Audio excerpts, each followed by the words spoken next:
Damn it, this is really delicious? Good. Cheers, bro, buddy. To a new year, dog. Happy New Year's. I have a feeling that man is one of the loneliest people on the face of the planet.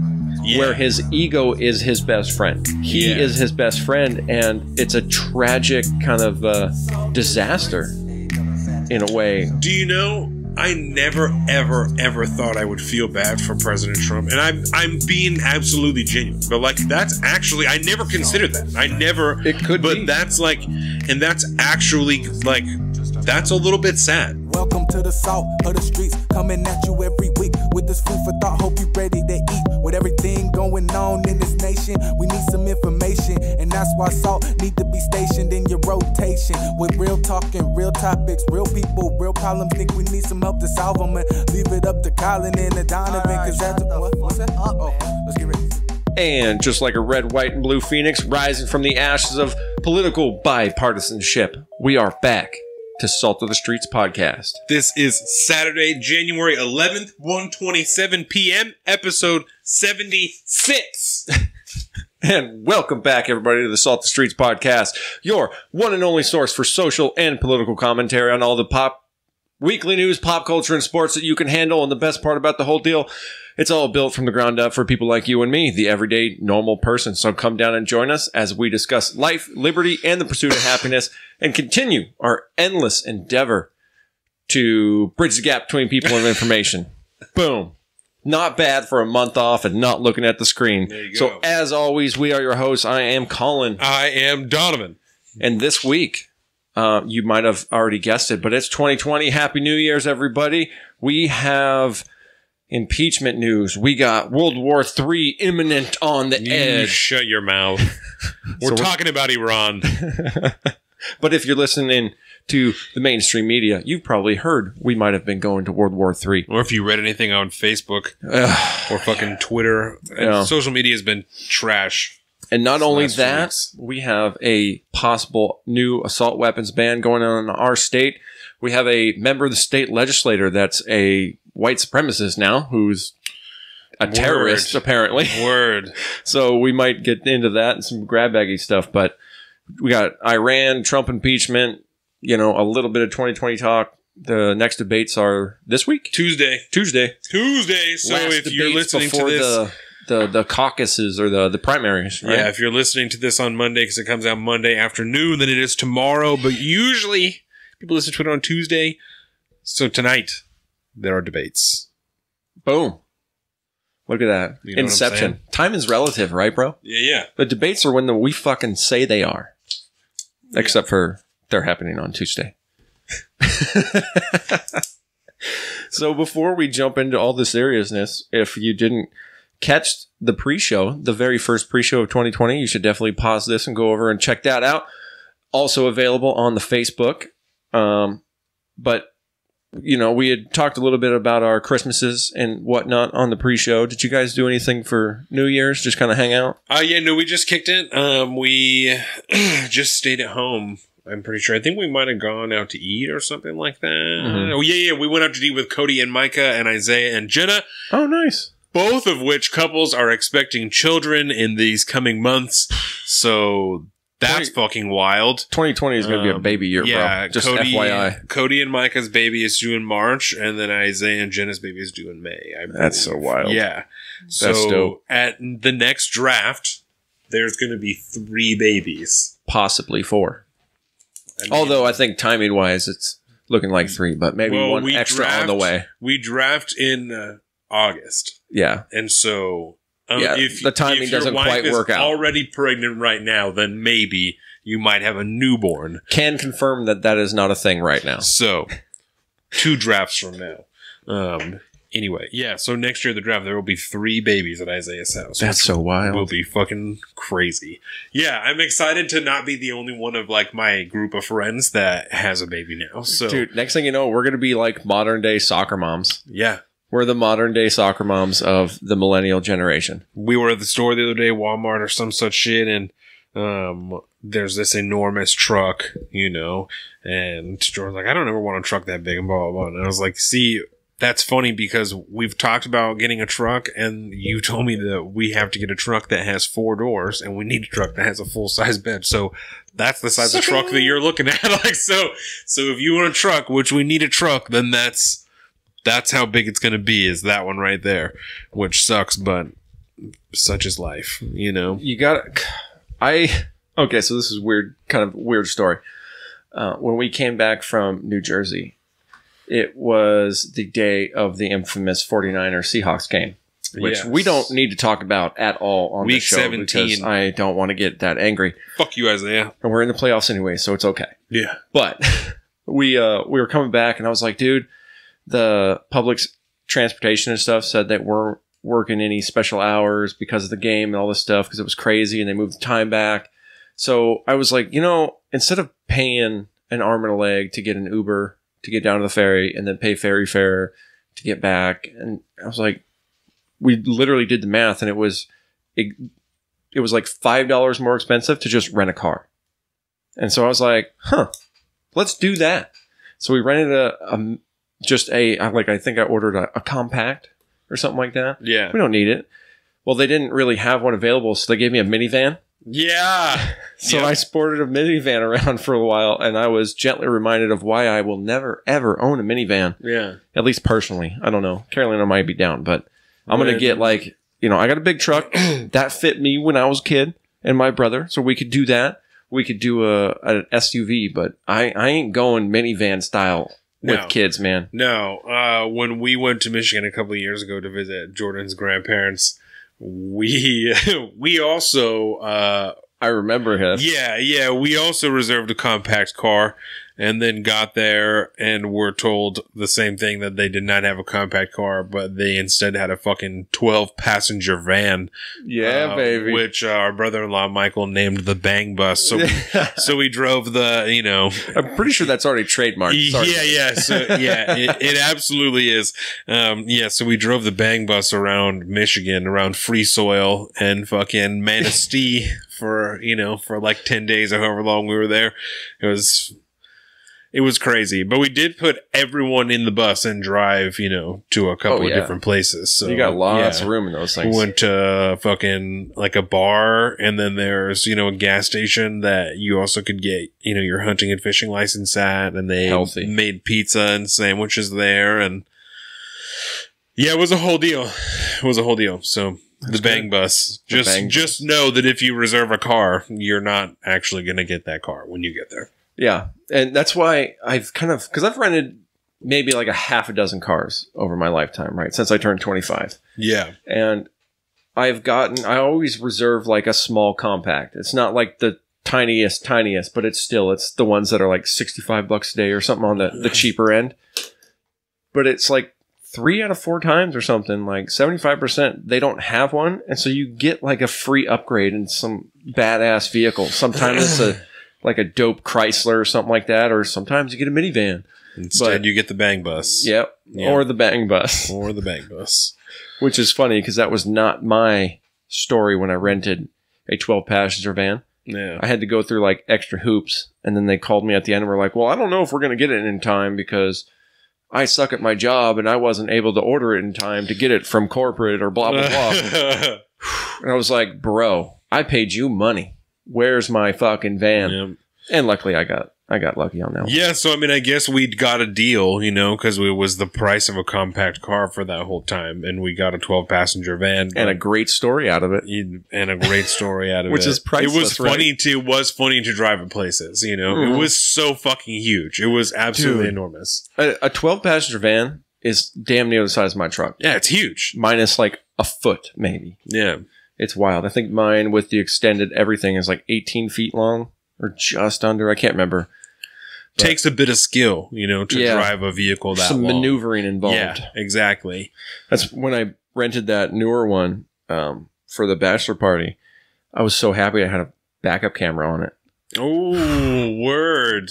Because I don't have that in my big rig, and I do a lot of backing. In the Land Rover, too, it's hard to see shit. You know? Yeah, it's very difficult. Visibility can be a bitch. Squared off like that. Yeah, and it's hard to judge distance at 18 feet When you're looking behind you, that say, sucks. how really close am I to this garage door? Like and then I have a hitch that sticks out like a foot and a half too. So I'm like, take out somebody's grill. Like at night, fuck that.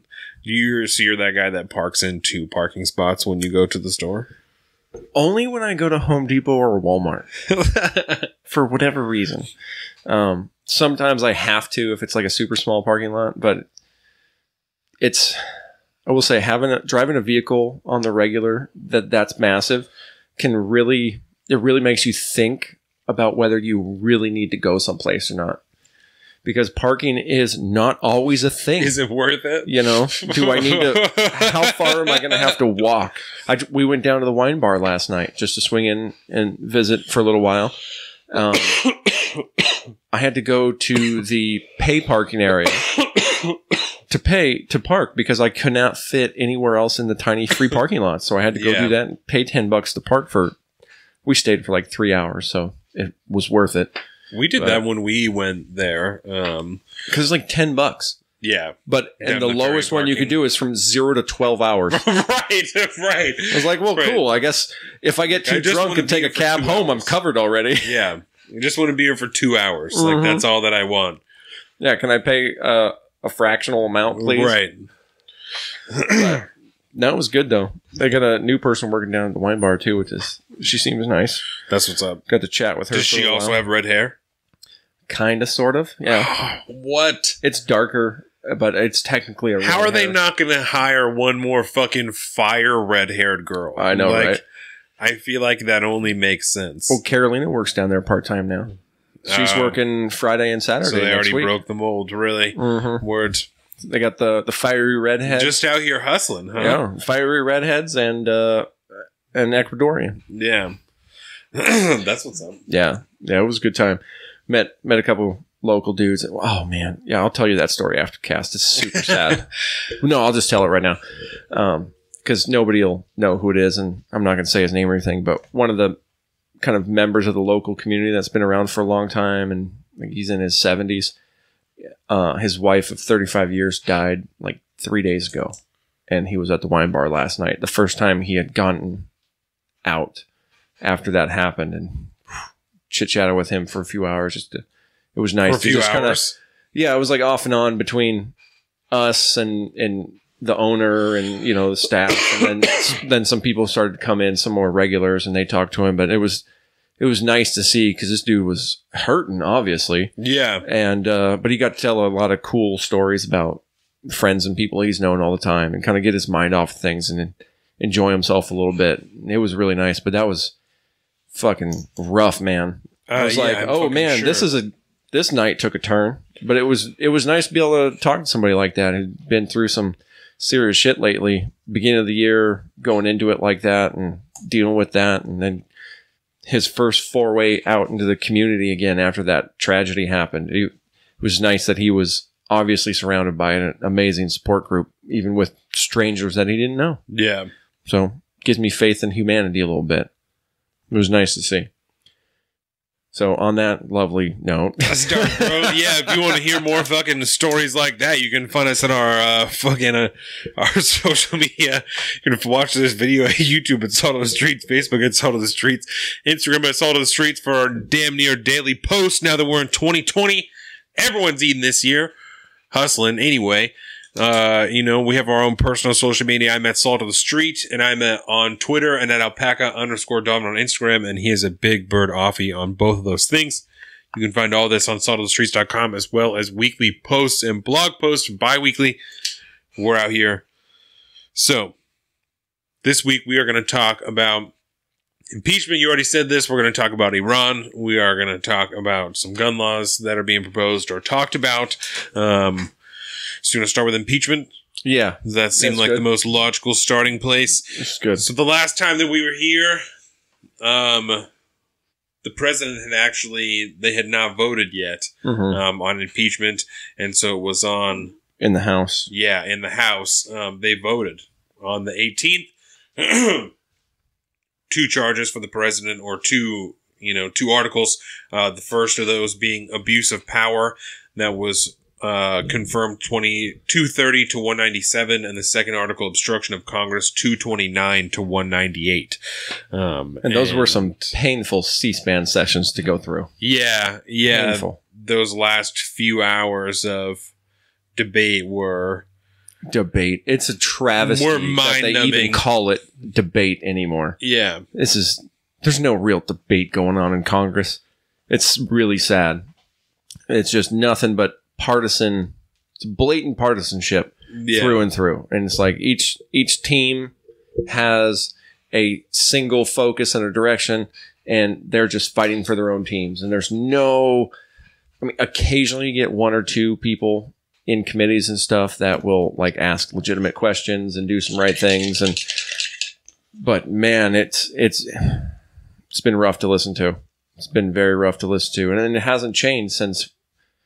We'll probably talk about that in a second, but like as we've been listening to the debate over the rules and all these different things for getting it up to the Senate, it's been rough. Right. So right now, excuse me. Because this was, like you said, on the 18th. They passed that, right? And then all we've been waiting on is for it to get to them to pass it along to the Congress, or to the Senate.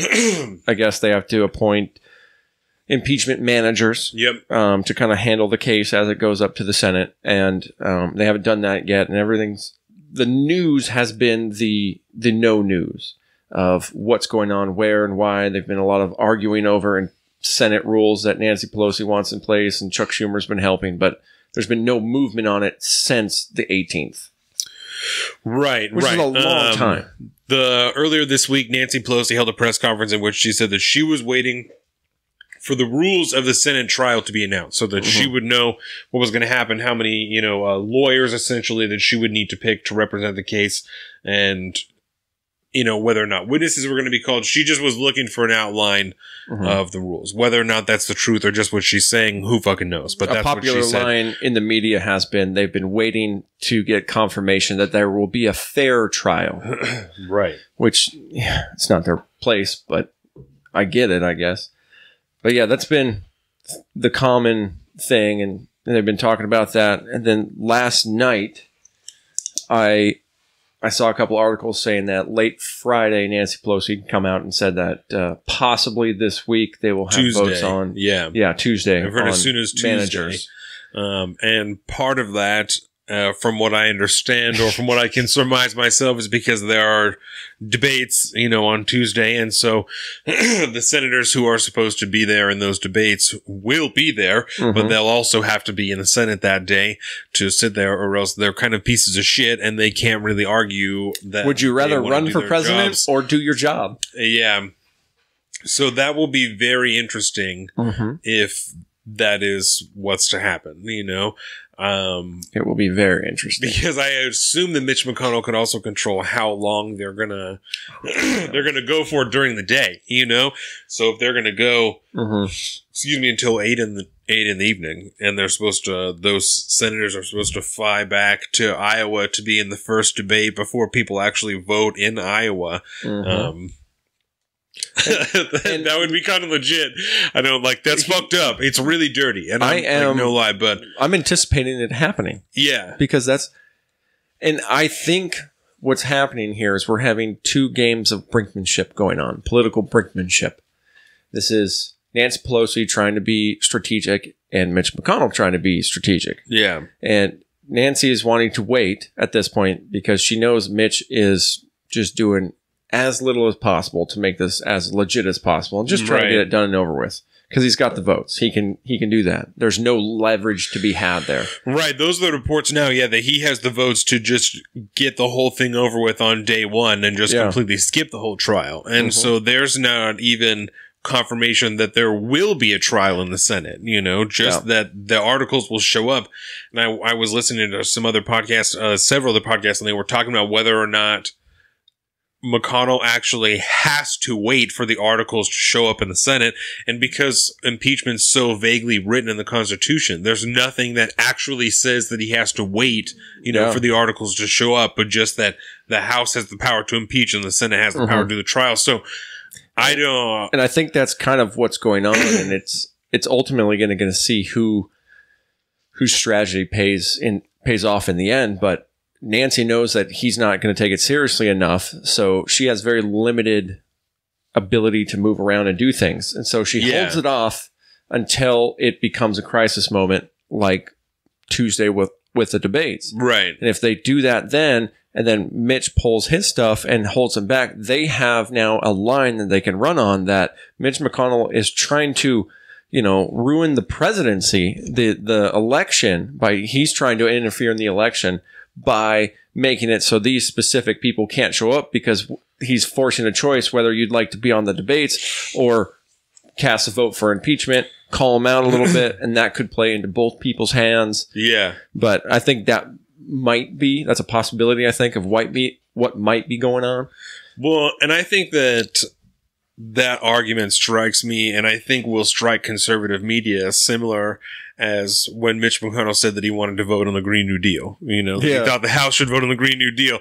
And so I think that it will be a similar thing that the left will argue, that like, this is nonsense. He's just trying to, make this look like it's a bullshit process. And I also think that it's interesting that Mitch McConnell doesn't seem to give a shit about Chuck Schumer. Like, he seems to only be dealing with Nancy Pelosi. Like, just what are you going to argue? Because even at the press conference, she was asked, like, when are you going to hand this off to Chuck Schumer? Like, when is he going to try and have some type of discussion with Mitch McConnell? And she was like, he's already talked to him, and this is what we're doing now. Yeah. Like, this is what we're, like, he's just always shoved to the side. Weird. He's always talking. He's always making statements. He's always talking to the press, but he does not seem to be, and that's just, he's not in the battle. He does not seem to be actively engaged in that discussion of how that's going to transpire in the Senate, which is really weird. I wonder if there's the minority leader in the Senate. Yeah, I wonder if there's an intersectional role to play in there.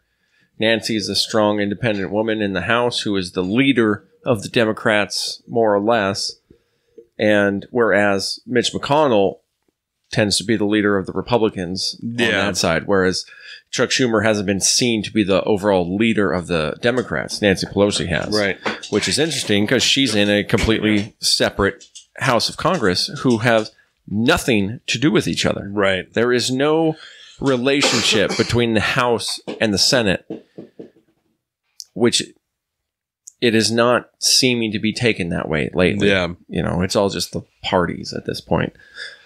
But yeah, I mean, that's basically it. It's been sad. It's almost a month since that vote was taken, but we're just kind of hanging out, seeing what's going to happen, and everybody's kind of guessing.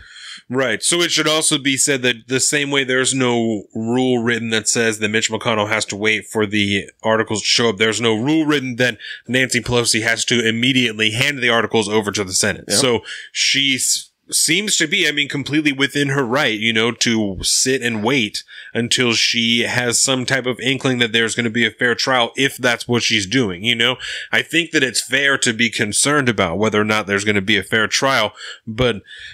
Which is a rather subjective thing to try to parse out, too. What is fair? Well, correct. Fair as far as... How fair can something that is completely and utterly partisan be at this point? Yeah.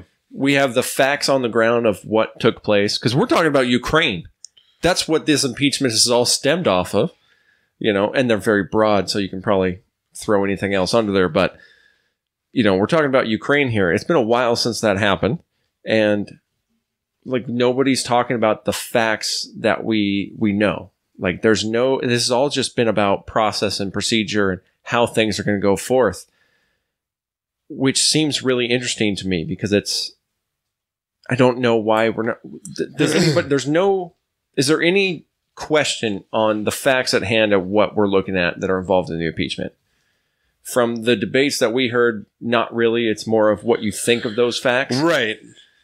But I agree with you, right? Yeah. But I think that when you're asking what's fair, right? I think the only thing you could really call fair at this point from any type of objective point would be asking the people to testify that have said that they'll testify, right? The only person who's said that at this point is John Bolton. And what people have been waiting for this whole time. He can't anymore? No, it's like it just popped over. I saw it this morning. Trump is saying that Bolton cannot testify to presidential privilege. He doesn't want him testifying. He's calling executive privilege? Really? Yep. No shit. Yeah. Yeah, let me see if I can pull the article. Yeah, that's what I'm fucking... I think I got it here. That's wild. I hadn't read that, so I don't... So that, fucks a little bit with what I was going for, obviously. But this stuff happening on Tuesday, there's a lot of things happening, even over the weekends sometimes. Okay, let's see. Where can I find this one? Pelosi signals Trump's House. impeachment trial team sees significant executive privilege issues. Jesus Christ! Yep. Oh, man. So it's out there. I can't find it. Oh, man. How many animals died in Australia? That's later. I got it right here. I have a CNN article. That's fucking... Yeah. So that's... Shit. That bums me out because I was really looking forward to hearing Yeah, so let's see. The team planning for President Donald Trump's impeachment trial in the Senate believes there are significant and important executive privilege issues regarding the potential testimony of former National Security Advisor John Bolton, according to a source familiar with the team's discussions. Okay, so the reason... That. Okay, so this is where I'm at, right? Because this is the first you've heard of this. Yes. This is right. So this is my first response, right? Is the thing that you could really hope for from a John Bolton testimony would be that he had a conversation with President Trump where President Trump said, I am concerned, some variation of this, some paraphrasing of this. I'm concerned about Joe Biden, and I heard about something about Hunter Biden, and let's see if we can find some stuff on him that will take him down a peg, right? Mm-hmm. And John Bolton was there or heard about it, or said like, whatever. He has to have direct knowledge, not like, he can't even say Mike Pompeo told me that this is what Trump said. John Bolton has to say, I heard President Trump say this, right? John Bolton's lawyer has said that John Bolton had, and say it's John Bolton, right? That's what I'm saying. Okay. Yeah. For some reason, I felt like John was not his first name. I don't know. Tim Bolton. Yeah, I don't know. So that kind of sounds right. So definitely John Bolton. Bolton's lawyer has said that he has information that is shifting, of the narrative. Right. So that's wild. I'm excited to see what is going to happen here because I don't know. Even if he does have parts of what he wants to testify about that are covered under executive privilege, it doesn't mean everything is. It doesn't mean he can't testify. It just means he cannot talk about it. We've seen that dozens of times. Can't, yeah. Man. I can't talk about that under, all the way back to during the Obama era too. Eric Holder. He would, I would imagine that if he was to testify, he would have to have a Trump lawyer next to him and then his lawyer next to him for them or behind him, for them to hear the question. Don't say that. And then talk back and forth about whether or not he can answer it and then to tell him whether or not he can answer it. And then it wouldn't be out of the norm either. We've seen that happen with a lot of people. That would be... See, I have a slightly different point of view on it. What you got? Is ultimately, I think they're going to try to claim presidential privilege on something that more or less is probably along those lines. I would bet money that he said something that could be skewed in a way that says, hey, I want to do this.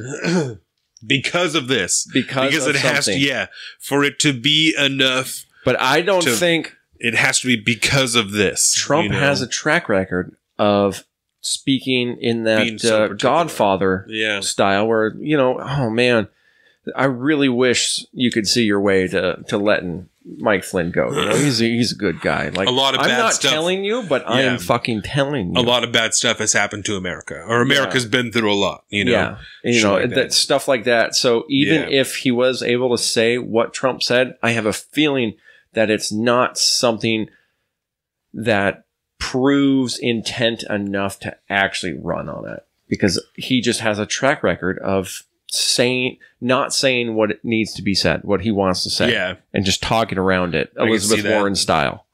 You know what I mean? Him and Elizabeth Warren are, I think, at odds with their ability to speak bullshit. I wonder if there's anyone that he talks to that directly, if there's anyone that might have some Like even his wife. I don't know. They talk? Well, and so that's, I'm not trying to talk shit, but like, I don't know how much they talk. I don't know how deep their conversation. I don't know how much time they spend together. I don't know the quality of their marriage. They might spend all their time together that they can. I have no idea. Is it weird that I instantly assume that they just don't talk? I'm sure that you are not the only one who does that. But who knows? That's just purely a subjective guess. I wonder if there's anyone that has, if that's real, right? Because we're in honor of objectivity, right? Yeah. If that is the reality of what's happened, that the Democratic narrative is true, and I'll link back to the other episode so that you know what we're talking about. But if the Democratic narrative is true, right? I wonder if there's anyone that has knowledge directly of it. Yeah, if he has spoken to anyone that directly, that I am concerned that Joe Biden might be able to beat me in the election, and I think that I might be able to find something in the Ukraine because Hunter Biden had no business working there. I know that it's that it's excuse me. It's just a nepotism deal where Ukraine's trying to get in good with the U.S. government. Exactly. And of course, that's what's happening. That was what was happening. Right. But I don't know that he ever said that to anybody. You know? And that's what I would be interested in, is whether or not he actually said that. And I would, like, if I had to guess, I'd probably say, just given from what we know about him, I have a feeling that man is one of the loneliest people on the face of the planet. Either that or maybe it's a pure family blood thing. That's and it's almost like kind of sad. Jared Kush. That's almost a little bit sad. But it would make sense given his personality.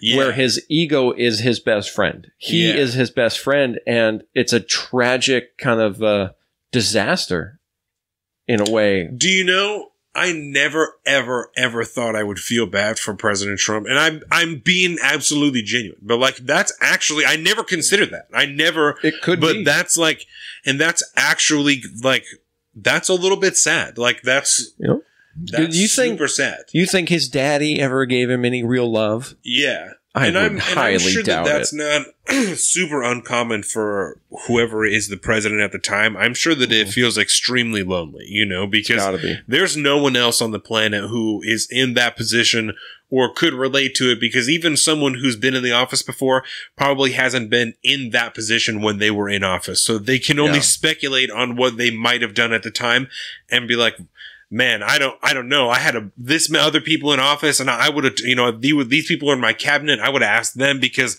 I don't know about that. Like, yep. And you got to think, you're so busy. There's no time for friends and stuff most of the time. It's probably just 4 years of a blur, right?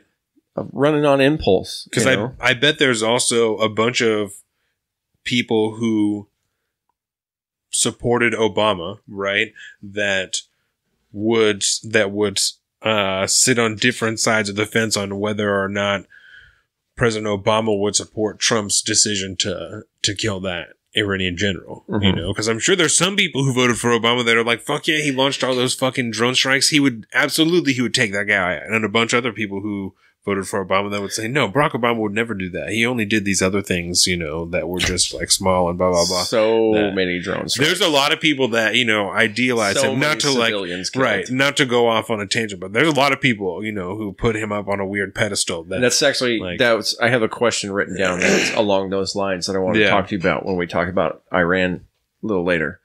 Because, I have some thoughts on that I'm just trying to figure out. Because it's weird. The whole Iran thing is weird, and the reporting on it's been weird. Everything's been weird about it. But so hopefully John Bolton we may or may not hear from him, but what we do hear from him, if he shows up, we probably won't hear much. For my own entertainment, I want to hear John Bolton testify, but I also know that it'll be 5 to 6 hours of frustration of senators yelling at him and him saying, I'm sorry, I can't answer that question. Yeah.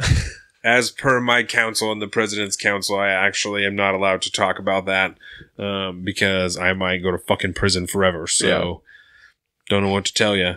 Yep. Yeah. So exciting times. We should have some movement on impeachment, hopefully sometime this week.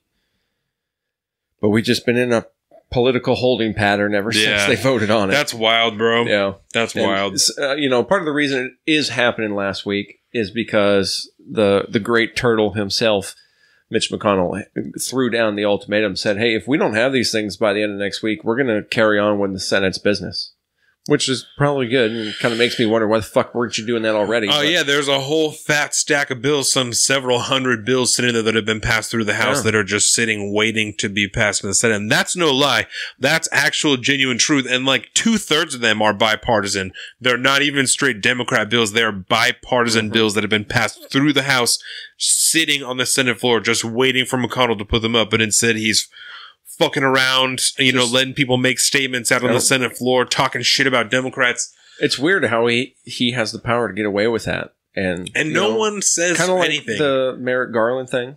Yeah. The Supreme Court judge that Obama nominated, he was like, well, we're not going to do that during an election year. And just because he can, apparently. Yeah. It's so weird. And it's the same thing. Yeah, he's got all these, the House has been passed bill after bill after bill after bill. All their fucking equity projects and, some good stuff, but, their legislative agenda. They've been carrying it forth and it just stops at the Senate. Right. It's so weird. So we'll see. I'm trying to think if there's anything other impeachment stuff that was really important. I don't think so. Not as far as impeachment, no. Yeah. Because the other giant mushroom cloud in the room has been what's been going on with Iran. Right. And before we start this. Yes. I gotta go pee. Word. Yeah. So we can continue. Yeah, sorry about that. So we're going to take a quick break, and I'm going to go to the bathroom. Colin probably is too. I definitely am. We'll be right back. Thank you very much. Welcome to the salt of the streets, coming at you every week with this food for thought. Hope you ready to eat. With everything going on in this nation, we need some information, and that's why salt need to be stationed in your rotation. With real talking, real topics, real people, real problems. Think we need some help to solve them, and leave it up to Colin and the Donovan. Cause that's what's that? Oh, let's get ready. Trying to figure out if I woke up to the news or I saw it happening overnight. We would have woken up to it on the 3rd. On the 3rd. Yeah. Okay. Well, because I was back and staying up all night and shit and watching, news things come in while I was working on the house and getting ready. And I don't remember if I saw it the night it was happening or just when the news stories came out that time. But essentially the number 2 guy in the Iranian hierarchy of power had some Hellfire missiles dropped on his ass in Iraq at the the Baghdadi airport in Iraq, and he has been removed from the board as it is, along with one of the Iraqi militia leaders that has been fighting against us in Iraq as well. And that in turn caused, a geopolitical problem that had the mainstream media and other outlets reporting that the end was nigh, World War III was about to be upon us, and it's all Trump's fault. So now that being said, there's been some things that have happened afterwards, and there's been some escalation, de-escalation exercises on both sides, and I think we're at a settling point. So there is no imminent World War III happening. Not that it was really, truly ever that imminent.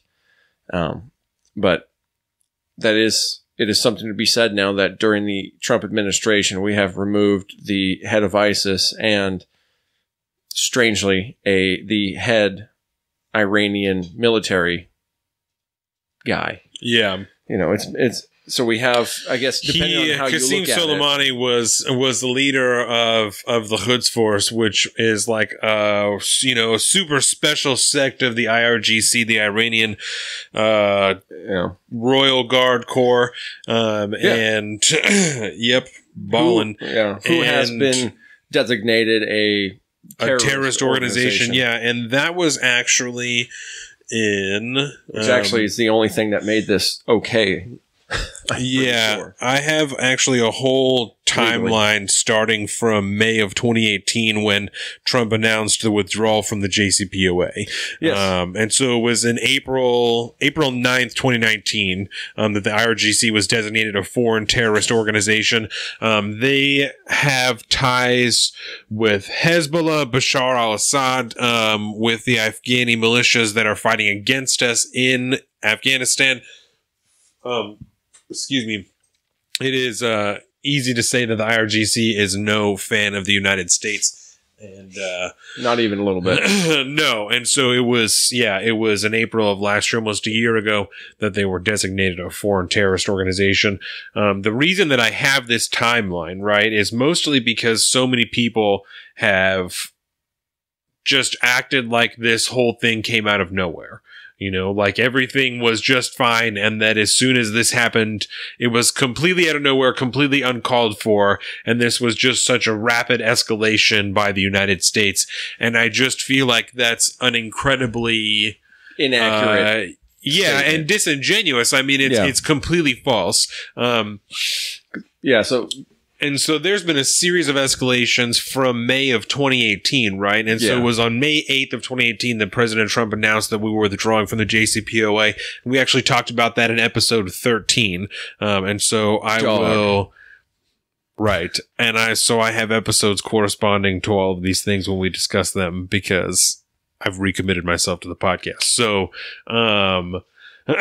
so we talked about that in episode 13, so I'll link back to that, obviously, when I'm posting the podcast. It's also important to know that on April 9th was when John Bolton was hired as the National Security Advisor, right? Mm-hmm. And we also talked about that, and I didn't write down what... I'll link back to that one as well, but it was April 9th of 2018 that he was elected as the National Security Advisor, or chosen as the National Security Advisor. Because I do remember us talking about him. Right. And so I will link back to that episode as well.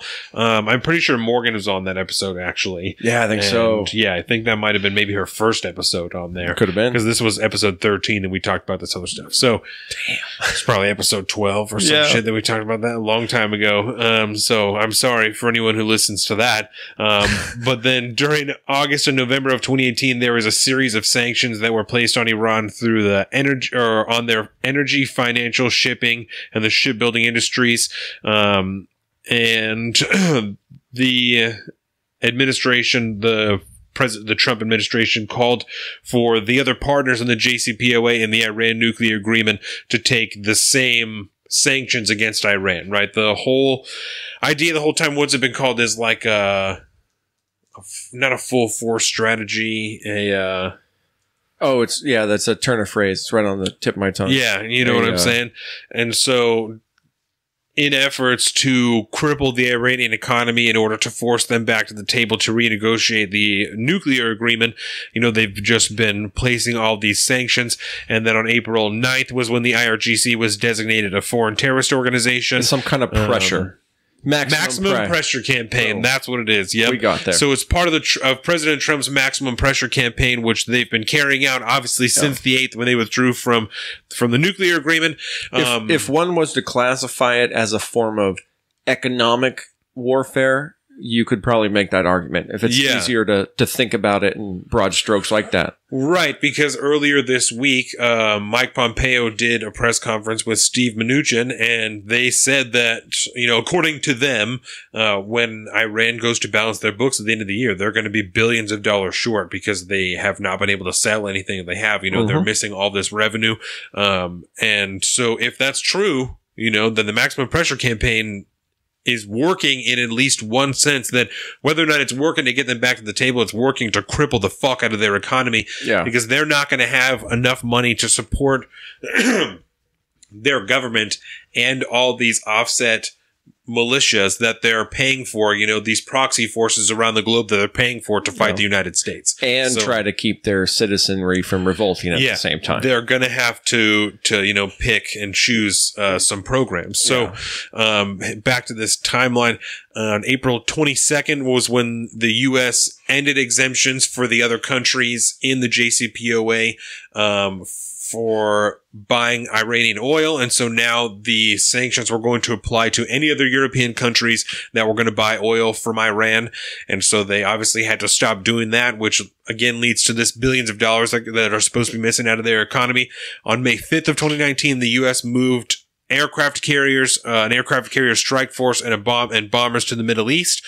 On the 8th, Iran announced that it was going to increase uranium enrichment, and it was going to soon pass the limits that were set by the JCPOA. So they had not withdrawn fully from the Iranian nuclear agreement, but they said that they were going to stop abiding by certain limits that were set within there.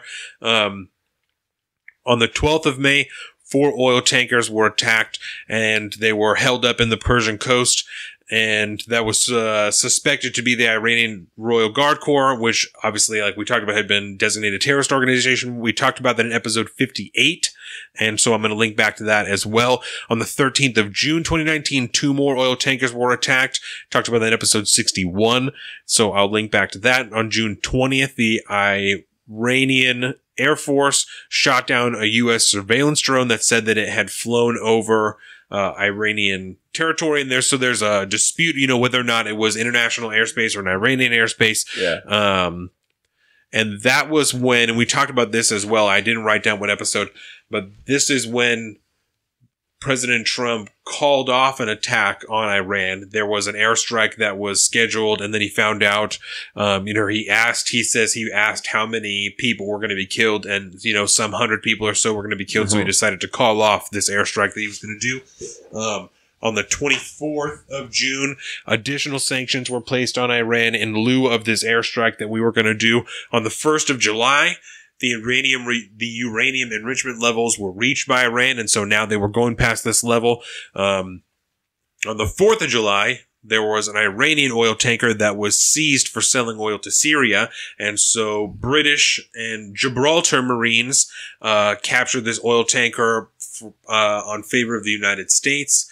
On the 18th of July, a U.S. naval vessel shot down an Iranian drone that got too close to it, so they said they shot it out of the sky.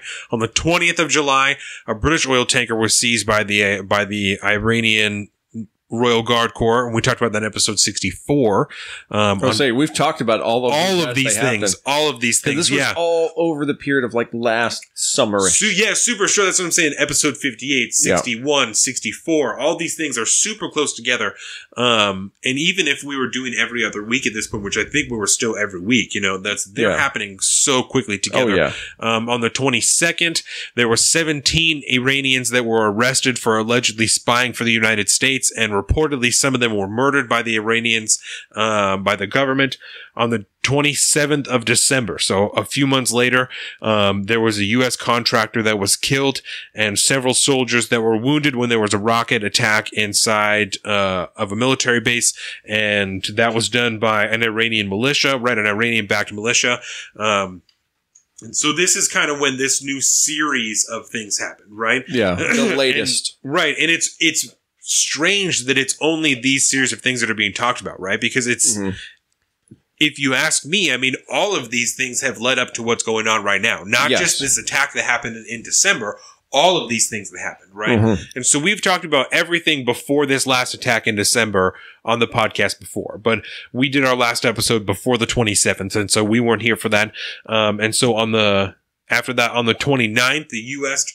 bombed 3 places in Iraq and 2 in Syria that are tied to a certain sect of Hezbollah, and 25 people were killed. And this certain sect of Hezbollah is obviously Iranian-backed, and that's why these bombing raids were taking place. On the 31st of December, a militia-backed protesters attacked the U.S. Embassy in Baghdad, Iraq. They were lighting on fire. There are people in there that obviously were afraid for their lives.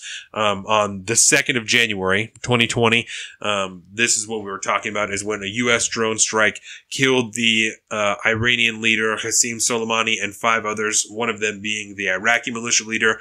And so this has been when this huge confusion has happened, right? And at first it was about who gave the say-so for this to happen, right? Because there's concern about, why Congress didn't know about it and the justification. And that argument came up because for the administration to carry out a military strike like this, there has to be some type of impending danger that they're fighting against, right? To do it without first getting congressional approval. And so obviously, all the Democratic leadership, in Congress was upset that this happened. And, we didn't know about it with, I think, at least some warrant whether or not the justification is legitimate, right? Because Lindsey Graham knew about it, but the Democratic leadership didn't know about it. And so that, I think, is a little bit fucking ridiculous. Even if you don't get along with them, even if you fucking hate them, they're still the congressional leadership. And if you're going to do something like this, they should know if Lindsey Graham knows, because Lindsey Graham said that he knew, you know? Yeah. And is Lindsey Graham is on which Senate committees? Is he on the, I think he's on the Judiciary Committee, or the Intelligence Committee, and then I think he might be on the Armed Forces Committee as well. But that would make sense, right? But then that doesn't justify why the Democratic leadership doesn't know, right? And I'm not saying that that Lindsey Graham shouldn't know, but if he knows, then all of the leadership, the Gang of Eight, you know, as they call them, the leadership in all of the different committees that are the Armed Forces and the Armed Services Committees should have been told that this was happening, because it shouldn't be a partisan issue. No, it should be the Congress should know about this, right? So whether or not, you know, we'll get into that in just a second. Whether or not the justification is legitimate, all of the leadership should have been told.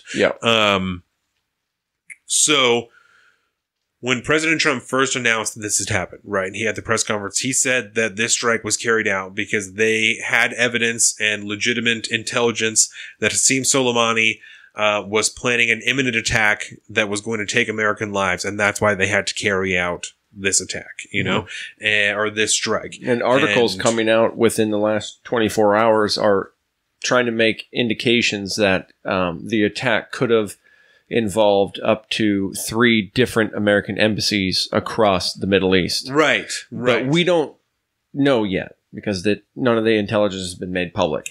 Which is interesting, right? Because when that came out, it also contradicted the things that Mike Lee had said and Rand Paul had said earlier this week, right?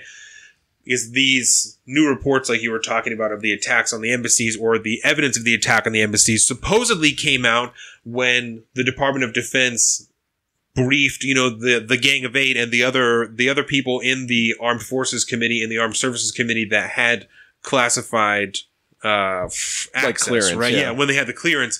And so after that happened, Mike Lee came out, Rand Paul came out, a bunch of other people came out. Tulsi Gabbard said that they did not hear anything in that briefing that legitimized this airstrike, and that they were told they shouldn't even be debating, you know, what's going to happen in Iran. They shouldn't even be talking about it.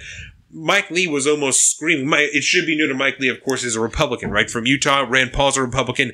And so it's not just Democrats that are saying they weren't convinced by this briefing. But as far as partisanship goes, they are 2 Republicans apart. They would be classified as more libertarian-esque in their republicanism. They're very anti-interventionalists. And Mike Lee is newer to that. You know, Rand Paul was a regimen. Obviously, yeah. But, so that's why... Rand Paul's barely a Republican. Yeah, like he's Republican in name only, but he's slightly conservative, but he's mostly just a libertarian. He's kind of a people's guy. But that's why, like, something that involves foreign policy like this, you can have some breaks in the partisan lines right now, and you're seeing that. A few Republicans, a few, you know, a couple Democrats, a lot of Democrats, but for legitimate reasons they're not. So there is some pushback going on against something like this, which has prompted 2 different bills to be drawn up, one in the Senate, one in the House, which we heard last week, debate on the rules, and then votes on the rules, and then votes on the actual resolution itself in the House, passing, essentially trying to kind of take back a little bit of power from the executive's reclaim the war powers in the Congress, right? And the senatorial one is much more robust and has a little bit more teeth. So we'll see what happens with that one. The House one was specifically targeted towards like Iran, right? And it doesn't even need to be signed by the president. So we'll kind of see what happens. But it's a concurrent resolution to the War Powers Act, I think in like 76 or 79. And so there was some dispute, and I don't really understand why. But they were quoting the War Powers Act that says that they just need to pass a concurrent resolution to be able to continue this, you know, or at least add this and amend it. And so I'm not sure why anyone is able to argue that it's non-binding if it says in the War Powers Act that you just have to pass a concurrent resolution. And if that's exactly what this is, and if it gets passed in the House and in the Senate, then it's binding, and the president is not able to move forward any, you know, the set out military actions without congressional approval. Only in the effect that it focuses on the nation of Iran. Right? Yeah. But the Iranian Royal Guard force and all that stuff are all designated terrorists. So he's still covered underneath that in the War Powers Act in as far as he can attack terrorist entities in anywhere, which is what allowed him to do this thing in the first place. Because right now, we don't have any official rules down in the House or in the Senate that says you can't wage war against Iranian targets and stuff like that. What they're using for justification for this attack is the AUMF from 2002 that says that they can do things in Iraq that has to do with terrorism. Yeah. And because there was a terrorist force and he was in Iraq at the time, that's what they're using as justification. Yeah. And that AUMF has to do with Saddam Hussein, not about terrorism in general. It has to do with terrorism involving Saddam Hussein. So I'm not sure how that can even be legitimately used as justification. And the only way that it really can be is when they're using Barack Obama as precedent. You know, they're using all these drone strikes that he carried out through his presidency as precedent, trying to bring up, which is legitimate, but it also makes you a piece of shit because you talk shit this whole time about him doing it and how it's not right that he did it. And now you're doing it too. But he did it, so I'm going to do it too. So it's okay, but it wasn't right that he did it. Because we got the bad guy. I don't even understand, you know. It's all two-faced nonsense. It's the same type of thing. They're trying to get away with it and justify it the same way that Obama tried to do it and justify it in their way. It's horseshit. It is all horseshit because this is foreign policy now. Especially when the first justification was that they had imminent evidence that there was going to be an imminent attack. Not that they're combating terrorism and that he's a piece of shit, right? Because it's after that, it's after that first narrative that there starts to be a shift. And I don't know if it's a shift in focus or if it's just a shift in focus in the media. I don't know if the administration started to run with a different story that he's a bad guy and that's why this happened and it doesn't really matter, you know, because we should just be happy that it happened. And I don't know if that's really what they started to argue or if someone said that and so that's what all the questions started to be about. You know, I really don't know. I'm not able to figure that out through all of the different interviews that I watched, the different briefings I've watched. I can't parse it out. I don't know. That's the focus that there is now. And so I don't know. I don't know if they're moving away from it because you're right. They've come back to this new discussion that Mike Pompeo was saying. He said in the briefing they did yesterday or maybe on Thursday that they had specific evidence of specific targets, you know, that he couldn't discuss then, but they had evidence about it. And it wasn't a specific day or time, but it was targets that they had planned out that soon attacks were going to happen. And hearing what like Senator Lee and Paul and a couple of the other senators on those committees have said, they weren't convinced. Like I said, I don't know, because it's hard to argue with. Some people say yes, some people say no. And we don't know because we're not going to see the actual evidence on it, which is kind of a shitty thing. Because it's just kind of like, well, it's not, we're never going to know. We might know in like 40 years or something like that with a Pentagon Papers type situation. But the thing about that, right, is this narrative of the 3 different embassies being attacked came from President Trump talking about it in a rally. And so him talking about it declassifies at least that knowledge, you know? If that is indeed the truthful knowledge. So if it is the truth, then there's got to just be enough time that goes by until someone fills out the right Freedom of Information request to get the piece of information that they can get that would confirm this, you know, if this is true. And so... And given how long that took people with the Bush administration, I would guess that it's not going to be this go around. Yeah. It'll be during another presidency.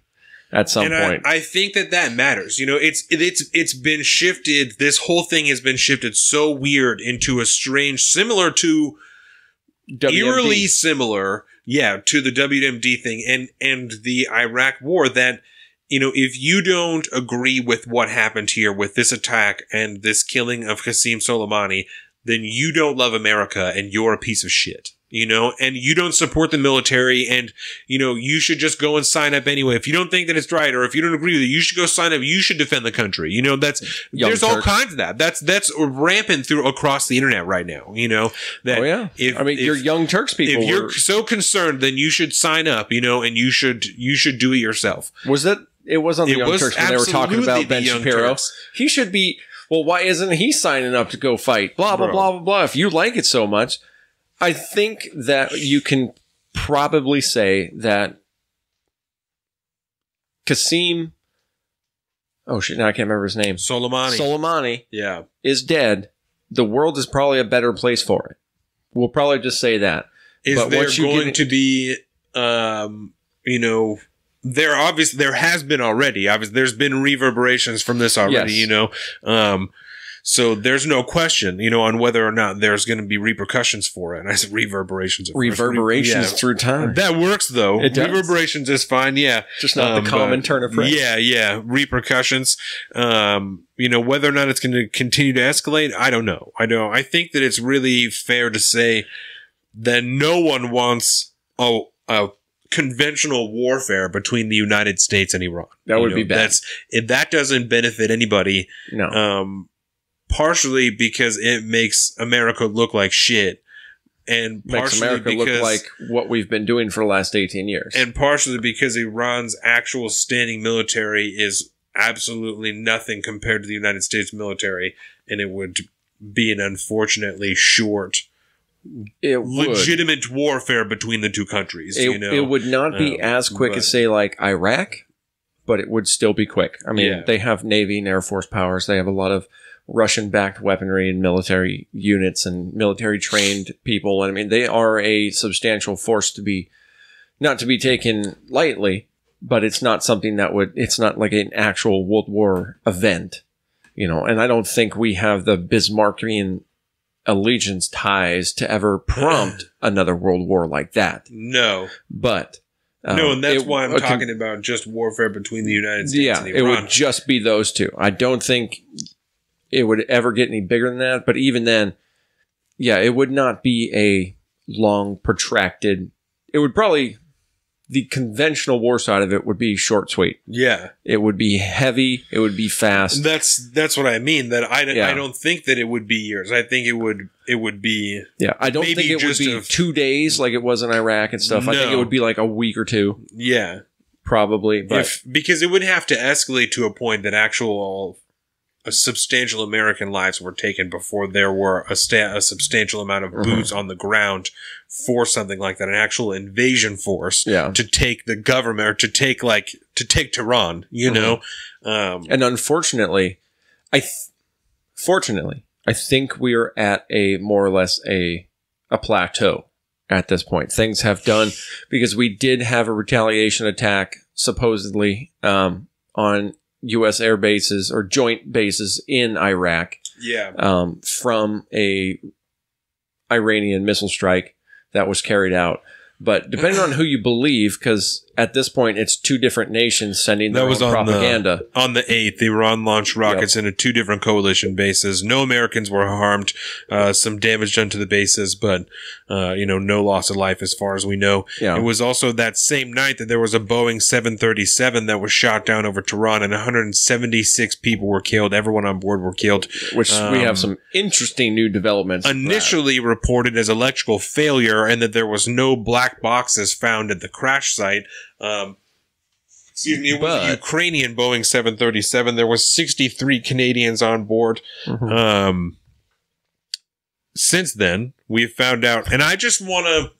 I don't want to pat myself on the back, right? But I do a little bit, because we're getting good, right? You were the first that I saw. The moment this happened, I was like, this should be tracked. And I quote tweeted the first article that I saw, and I think it was just minutes after I saw the article. And I was, this needs to be tracked, because I don't buy that. I think that that's bullshit. And just a few days later, what it was last night, maybe 2 nights ago, I think that there was actually confirmed that there was video of the 737 being shot down from rockets from the ground. Yeah, and then a surface to air missile. Yeah. Because this took place, the flight took off from the airport in Iraq or Iran, and within like 2 or 3 minutes, it had been shot down by a surface-to-air missile. Yep. And the video started to come out, which you could see it, the whole thing, and fireball, and then hits the ground and explodes. An enormous explosion. And then last night, it might have happened at some point yesterday, the Iranian government has come out and actually said that, yes, that was an unintentional, disastrous thing. And now there's fucking people rioting.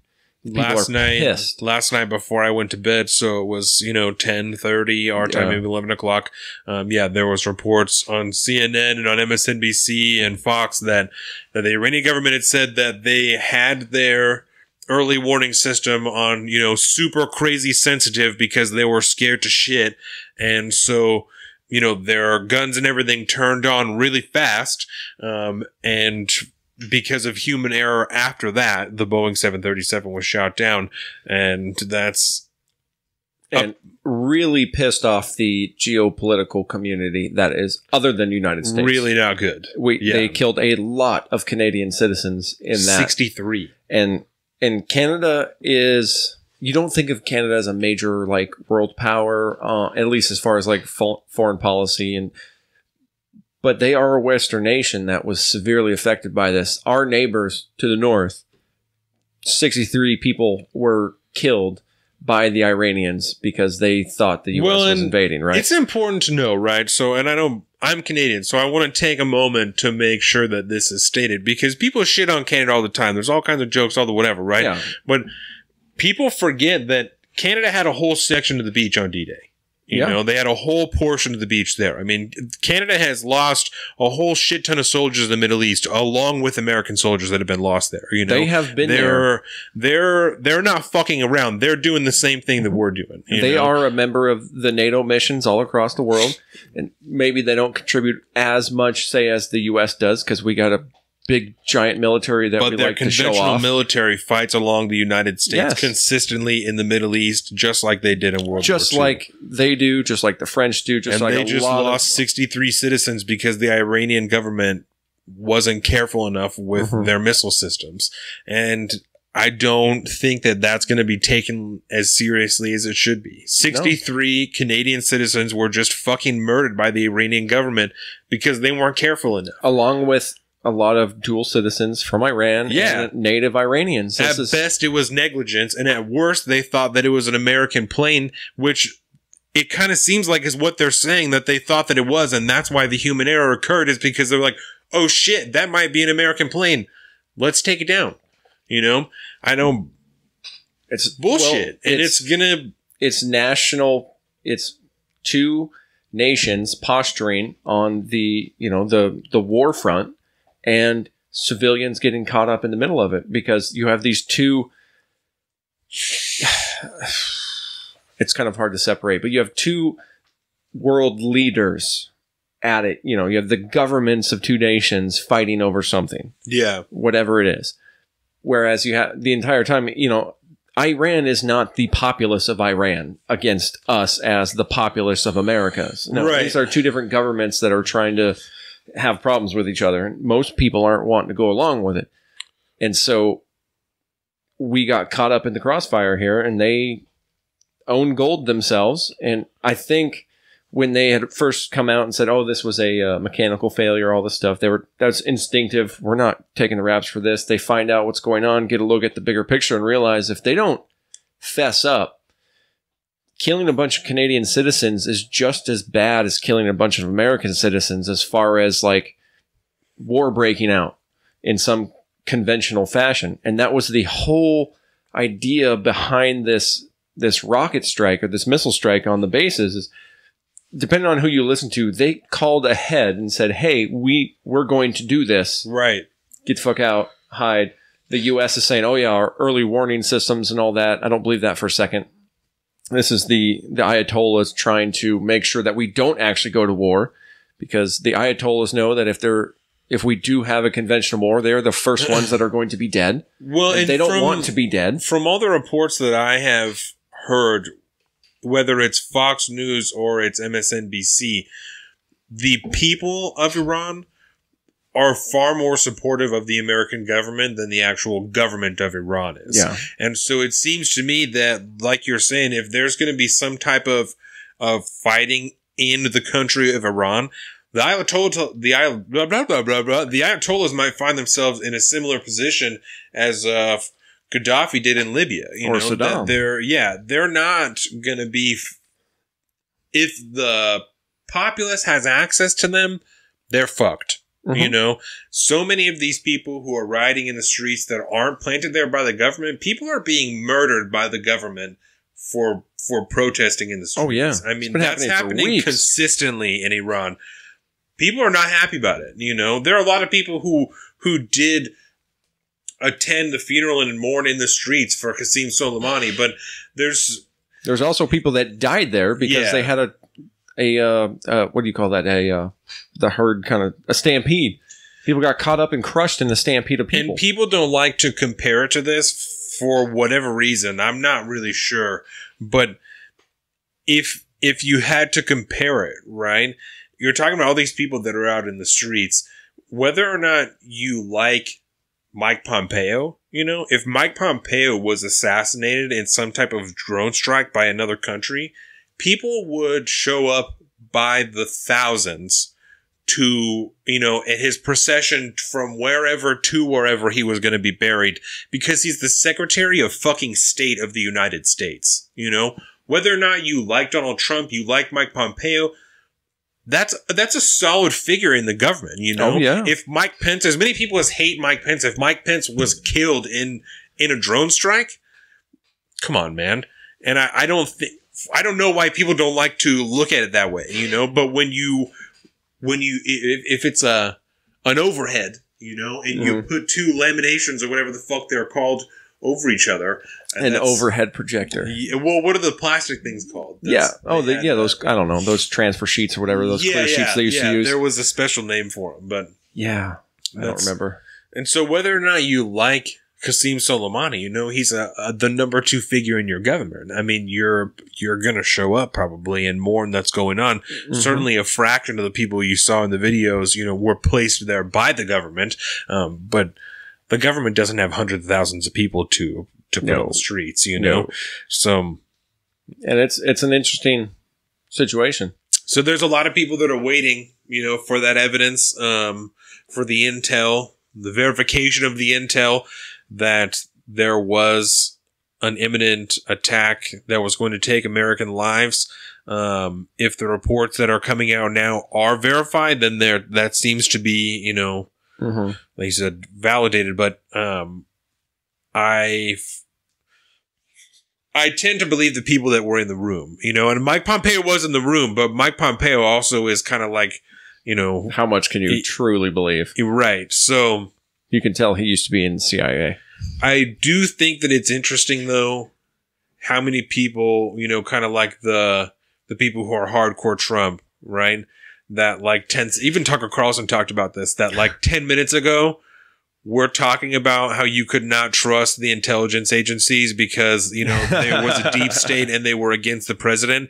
And now they're willing to just wholesale buy everything that they're selling because they are killing terrorists. And they're like, oh, well, fuck them. They said that there's, you know, there's intelligence. So why are we even questioning? They're the intelligence agency. It's like, well, the fuck? Like, that's kind of a quick turnaround on who you trust. Yeah. So I think that that's really, really interesting, you know? Well, I don't think it's that interesting when you really parse it out, because when Trump talks about not trusting the deep state actors and stuff in the intelligence community and all this stuff, he's really talking about domestically, the FBI. I haven't really heard him talking too much shit about the CIA, you know, which is the FBI doesn't fuck around with much outside of the country. That's all CIA. Yeah. The CIA cannot operate within the continental United States. So let me talk to you about one other thing, right? Is in our rededication to the podcast, right? One of the new sources that I've been watching is the Young Turks. I'm sorry to hear that. The Young Turks argued at one point that the things that are happening here, and we talked about it a little bit as well, you know, if you're looking at it like a transfer sheet and an overhead, there's a lot of similarities between what's happening here and what happened in, you know, 2001, 2002, leading up to the Iraq War, you know. And so they said the same playbook is at hand here. There's, everything is happening that's the same. And so, they Are we being lied to so we can go to war? Yeah, exactly. And that's exactly what Cenk Uygur has said is that all of this is made up, it's all fabricated, it's not real. And that's why, not that it's like a conspiracy, but that they're lying just like they did that led us into Iraq because, he wants to get reelected and all this, whatever. And so at first I thought that was bullshit, right? There are some similarities like we talked about, and so I knew that, but I didn't think that the same thing is happening or that even that the same players are there, but then I did see some other similarities that, Gina Haspel, who is the head of the CIA now. She had some was issues. Also, part of the black sites that kind of were going down. We learned about that during her confirmation. Exactly. And there's also a movie that came out on Amazon that you should watch. That is called The Report, that has Adam Driver in it. And I love Adam Driver plays a guy, and there's an episode of The Intercept that is kind of a companion to this that has the guy who Adam Driver plays. His name is Daniel Jones. So Daniel Jones is on this episode of The Intercept, and he's the one that wrote the report about the black sites, about the torture program, about all of this shit. Of course. So, yeah. Of course, Clint Greenwald gets his hands on that guy. So, so Jeremy Scahill interviewed him for like 45 minutes, so we talked for fucking ever. That's the best thing about that podcast is the long interviews they do. Yeah. So the movie is fantastic. You have to pay a lot of attention. If you're going to watch it, you have to be very focused. You can smoke. Yeah, The Report.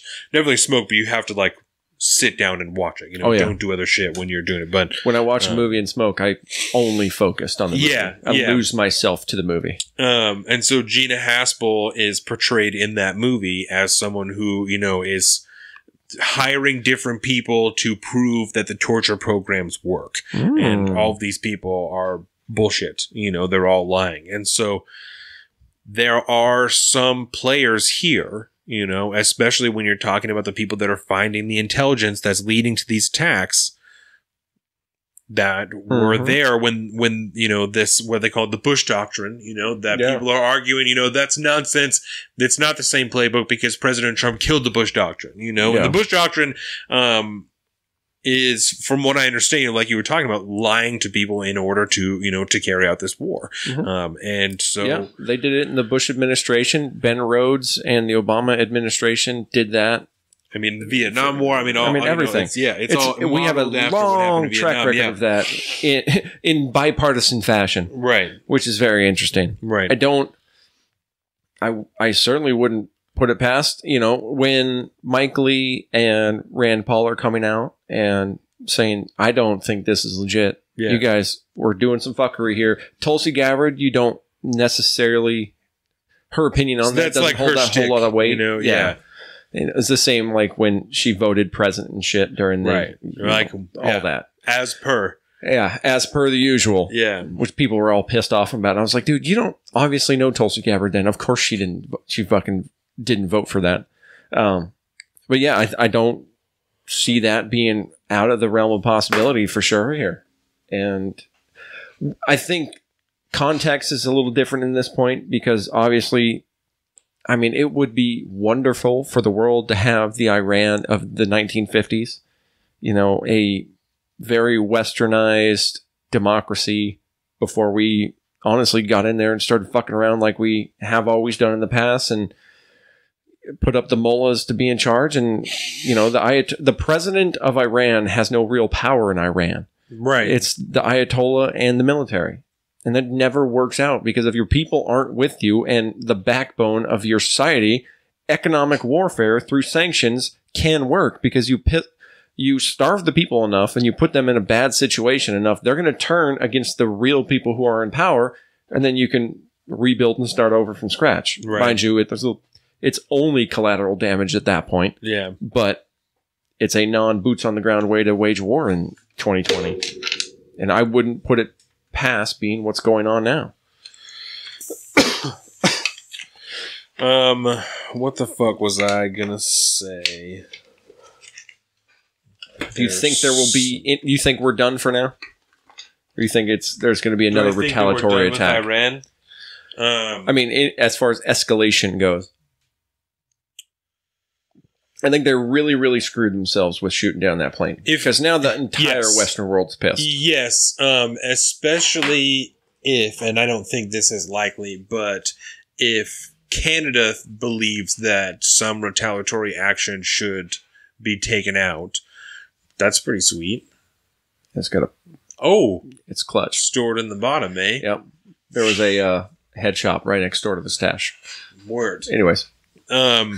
If Canada feels there should be some retaliatory action taking place, then I gotta believe that America has some hand in it. You know, I don't think that Canada does it by itself, especially because we've just been getting down, you know, with Iran. That I think that Justin Trudeau's like, hey, T-Dog millionaire, why don't you ride with me and we'll drop some bombs and we'll fucking do some shit and everything will be cool and I'll sell you guys some milk and we'll, you know, I'll buy some of your milk and, you know, we'll call it good. Yeah, and let's sign that USMCA. Exactly. So, which is something that we talked about earlier. That's on Mitch's desk. Yeah. So if it doesn't stop now, I don't think that it goes much farther. Because I told you, I don't think no one wants conventional warfare with Iran. You know, it doesn't conventional warfare is too scary these days. And it doesn't play well for Trump like it did for Bush. You know, it's not the same thing. No. If there would have been, you know, not that I'm like hoping for anything, but if there would have been an attack, especially inside of America, that, you know, that happened, that would have been there totally would be different. a whole different deal, you know, but that's because why it was stopped, I think most people are like, well, then the deal is done, right? We killed him. Like fuck it. Like, I think this was, if I was going to put my opinion on it, my overall opinion, I think we're done here for now. I don't know what will happen going forth, but I think as far as violent escalations, this was an own goal that ended the game this time around. You know, the league isn't over yet. The season isn't over, obviously, but this game is over. This match is up because they own gold themselves. And, you know, you can tell, in my mind, if you look at the way they gave everybody a heads up before the missile strike on the air bases, you can tell they were trying to have a power move there that would play with the populace back home to kind of satisfy the more extreme realm, placate the masses. Everybody kind of takes a win-win. Nothing really major happens. No. The biggest thing was we couldn't have any soldiers killed because that would have been, you can't do that. That's bloodlust. But you do that and it's over. Okay. They're happy. Nobody died on our end. We're okay. We put some more sanctions on them, on some more people and I think it's the steel industry in Iran as well. So we got some more economic sanctions going down, but then we find out the plane thing, right? And then they have to ultimately come clean and fess up with that and then apologize to essentially the world, just throw it out there, because if they wouldn't take ownership of that and if they if the global population saw them as trying to hide something and cover it up like they had done originally with like, oh, it's mechanical failure. If they didn't own up to it, then they would have said, no, you killed a bunch of people in some fuckery and now we're going to come fix that stuff. But since they apologized, Canada's not going to hold them, you know, to that. They're going to support our sanction campaign now. They're going to support more of an economic style sanctions. We're not going to have any blowback from some of our closest allies for taking action, I think, going forth. Yeah. And so it'll still be, you know, our maximum pressure campaign is still going on. Ultimately, we'll probably look at some kind of in-country revolution against the mullahs or the Ayatollah, maybe. But I think that's the overall plan. But that's my guess as to where we're at. I think we're done. We don't have to worry about any more, you know. There's been so many fucking articles trying to blame Trump specifically for the deaths of those Canadians and stuff like that, because we started this conflict and all that. And you went over the timeline earlier. they've been poking and prodding at people, the Western world, for a long time now. Yeah. Some people would argue ever since the 70s, the actual revolution back then. Certainly. Oh, there's way more. This is we could go back 40 years. This is probably the only timeline that I have here. I am not by any means saying that this is the start of our issues with Iran. I am not at all saying that. So thank you for that. This goes back, way to the 70s. You've talked about that. You've done, blog posts about that when you're talking about the Contras and all that shit. So no, this is just the timeline for President Trump, really. That's really the only thing that I provided. It's like the latest season of the Iran show. Right. But I think we're done. I don't think we need to worry. There'll be something else that happens later. This might kind of postpone a lot of fuckery, though, if you ask me, because Iran has to play it really close to the vest now and really kind of stand back and not be seen to cause too many problems now. Especially if... And they recently announced they're getting out of the JCPOA too now. Yeah. Right. And that was before the fuckery went down. And now, they're pissing off a lot of people now, not just America. Well, and especially if Pompeo and Mnuchin are right that, they're going to come up billions of dollars short on their budget. Will. They're going to be struggling. Yeah. So I mean, who knows if the propaganda is to be believed, but with them coming out, the Iranian president announcing that was their fault and it was an accident, it was a tragic mistake, all this stuff, that the populace is pissed now. Right. That won't stand. If they're getting caught up in some fuckery from, the supreme leader, maybe we don't want you around anymore, man. We got a tough life as it is. The sanctions are ruining our fucking shit, and you're not helping. All right. Right. So who knows? But I think we're done with it, which is nice because I got a little nervous there for a second, even myself. Yeah.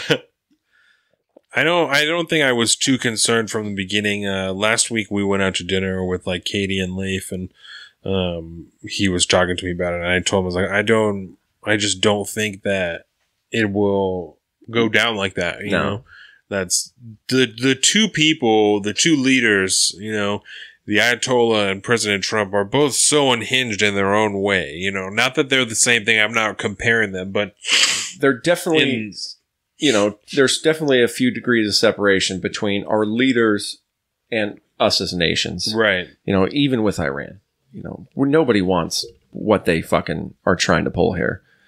So who knows? They both know that they're crazy enough that if they go back and forth too much, then one of them might do something stupid. And that's exactly, what a lot of people are arguing that Trump did by killing Soleimani, that this was that popping off, they're like, all right, enough of this. We're just gonna, this is the next thing we could do outside of just straight killing your leader.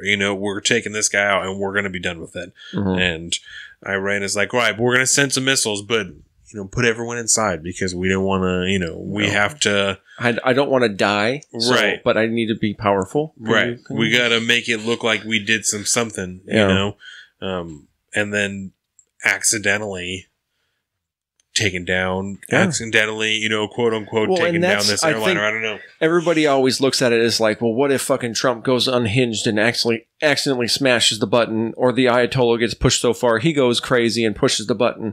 I don't think that's the way it would go down. It went down. Somebody flinched in their bluff, and that was Iran, and because they accidentally shot down a passenger liner. Yeah. Oops. You fucking flinched. You lose, bro. I'm sorry, but they cannot escalate it anymore because now they will be seen by their people as completely and utterly unhinged, and the revolution starts, and they're molested by a bayonet. You know what I mean? Right. That's what happened with Saddam Hussein and Muammar Gaddafi in this modern era broadcast on the internet. That brings a lot of reality to overthrows of governments and stuff that never probably was really ever seen by other dictatorial leaders. Yeah. Until now. And that, the picture of one of the most, evil, vile people in the world being his body being just fucked with bad. I mean, that scarred somebody like me. And I'm just like, yeah, he fucking deserves it. But goddamn, that's rough, man. People are just terrible, terrible things. It's dark. And you're a world leader. And what happens if you fuck up the wrong way or one of your people fucks up? But you're in charge. This is your problem. You don't want to be that guy. That's terrifying. I don't care who you are. Nobody wants that. Yeah. Even the Ayatollah Khomeini doesn't want that. So, crisis averted. Everybody calm the fuck down. We're not going into World War III.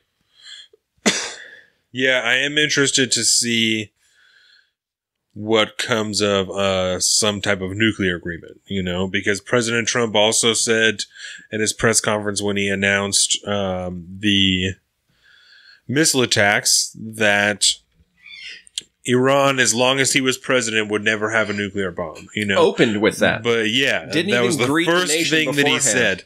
But if there's no, agreement and nothing to stop them, then I don't know what's to stop them. Just like nothing stopped North Korea. We said the same thing to them, and for a while, everyone kind of thought that the maximum pressure campaign had happened or had worked with North Korea, and now they're like, well. Not too long ago, there were reports that they're like, well, fuck it. We're going to keep doing us and we're going to start testing missiles again. And we're just going to carry on with what we were doing before, so it worked for a little bit, which is, I'll grant that. But I think where are we at now? In this situation, at least with Iran, they got caught and they're on their back foot. And so we need to get in there and land a diplomatic punch, if you will, and force them back to the table now. Whereas with North Korea, you don't really have that because it's a hostage situation. Right. So there's really no leverage over there. There's only economic pressure. And here we actually have some leverage now. I think they're on their back foot. It could be time to force some kind of deal. But the problem is with Iran and that kind of ideology that they have, whatever deal needs to be worked out, they need to be seen as a powerful force coming to the table for, they can't come with the tail tucked between their legs, it complicates things because ain't nobody want to die in this situation. The Ayatollah doesn't want to die. He's probably going to want to fix this somehow, but he's got to do it his way. So we'll see what happens. But I would think now would be the time to do that. And I think they'll probably come up with something, I would imagine. Whether or not it ends up coming to full fruition, I don't know, but we'll find out. Yeah. It'll be interesting times. It'll play interestingly in the 2020 election, I think. That's going to be something people will talk about. Primaries are coming up. It's going to be interesting. I don't know, but I don't want 4 more years of T-Dog millionaire, but it might happen, I think, at this point. Well, there have been, some of the Democratic candidates have come out and talked a little bit about it, and just that they don't agree, with exactly what happened, and they're not sure what the justification was. Elizabeth Warren said that if there isn't, legitimate, solid evidence of an imminent attack, and that's why they carried it out, then why now? That he is a bad guy. There's no question about that, but he was a bad guy, a year ago, 2 years ago, 6 months ago, and a year from now, he'll still be a bad guy. So why now, over any other time, which that's one of those parallels that we were drawing, that other people have used, warfare with other countries before to kind of bolster their chances at being reelected, to continue on with what's going on. So, but I don't think that plays well in Trump's base. He ran on getting out of the forever wars and all this good stuff and getting out of the Middle East. And he's in part done that, but also, being kind of an interventionist like that doesn't really play well with his base. Yeah. But killing bad guys does. Right. And so if he kills the bad guy and then still is like, well, no, we're not increasing more troops. I mean, we did increase, another 3,000 troops or something like that. I agree. It doesn't play well with his base, but that's exactly what these people that he has in place were known to do. We talked about that when John Bolton got there, when Mike Pompeo got there. They were super hawkish on Iran. So maybe they're that not the speaks only to ones, somebody. you know? Yeah. And when we're talking about the difference in the narratives, right? President Trump says that there's information that he got intel that led him to do this attack. Mike Pompeo is saying, well, he's a terrible guy. So, you know, in the end, does it really matter? Yeah, Because big loss, right? So Dead bad guy. So when we're talking about their narrative that we're being lied to, and that's what's leading into war for the people to be reelected. Mike Pompeo has already said that he's going to stay in that position as long as President Trump asks him to be there. President Trump hasn't expressed anything but pleasure with Mike Pompeo being there. He's a good boy. We have every reason to believe that President Trump being reelected means that Mike Pompeo stays as Secretary of State for the next 4 years, right? So when we're talking about drawing parallels, there is, and if you look at the history of things that have happened in the Trump administration, that the people that work under him have, in certain instances, kind of operated independently of whatever President Trump has said because they feel like they know what's right. You hired me to do this job. I'm doing the job. Not going to let you. There is a certain argument that can be made in some instances, right? That some people would make, that Mike Pompeo or some other people that are very hawkish on Iran and the Middle Eastern, you know, conflicts that are more interventionist might have some quote unquote intelligence, you know, that they're presenting to President Trump, or at least this option, because we know that some 10 days before this strike came out, President Trump was offered this exact same option and chose not to act. And chose not to do it. So, and they're saying, well, we offered it just because that's what we're supposed to do, is offer a whole array from a really small thing to a really big thing. So that's why we put out there. But it was talked about 10 days before.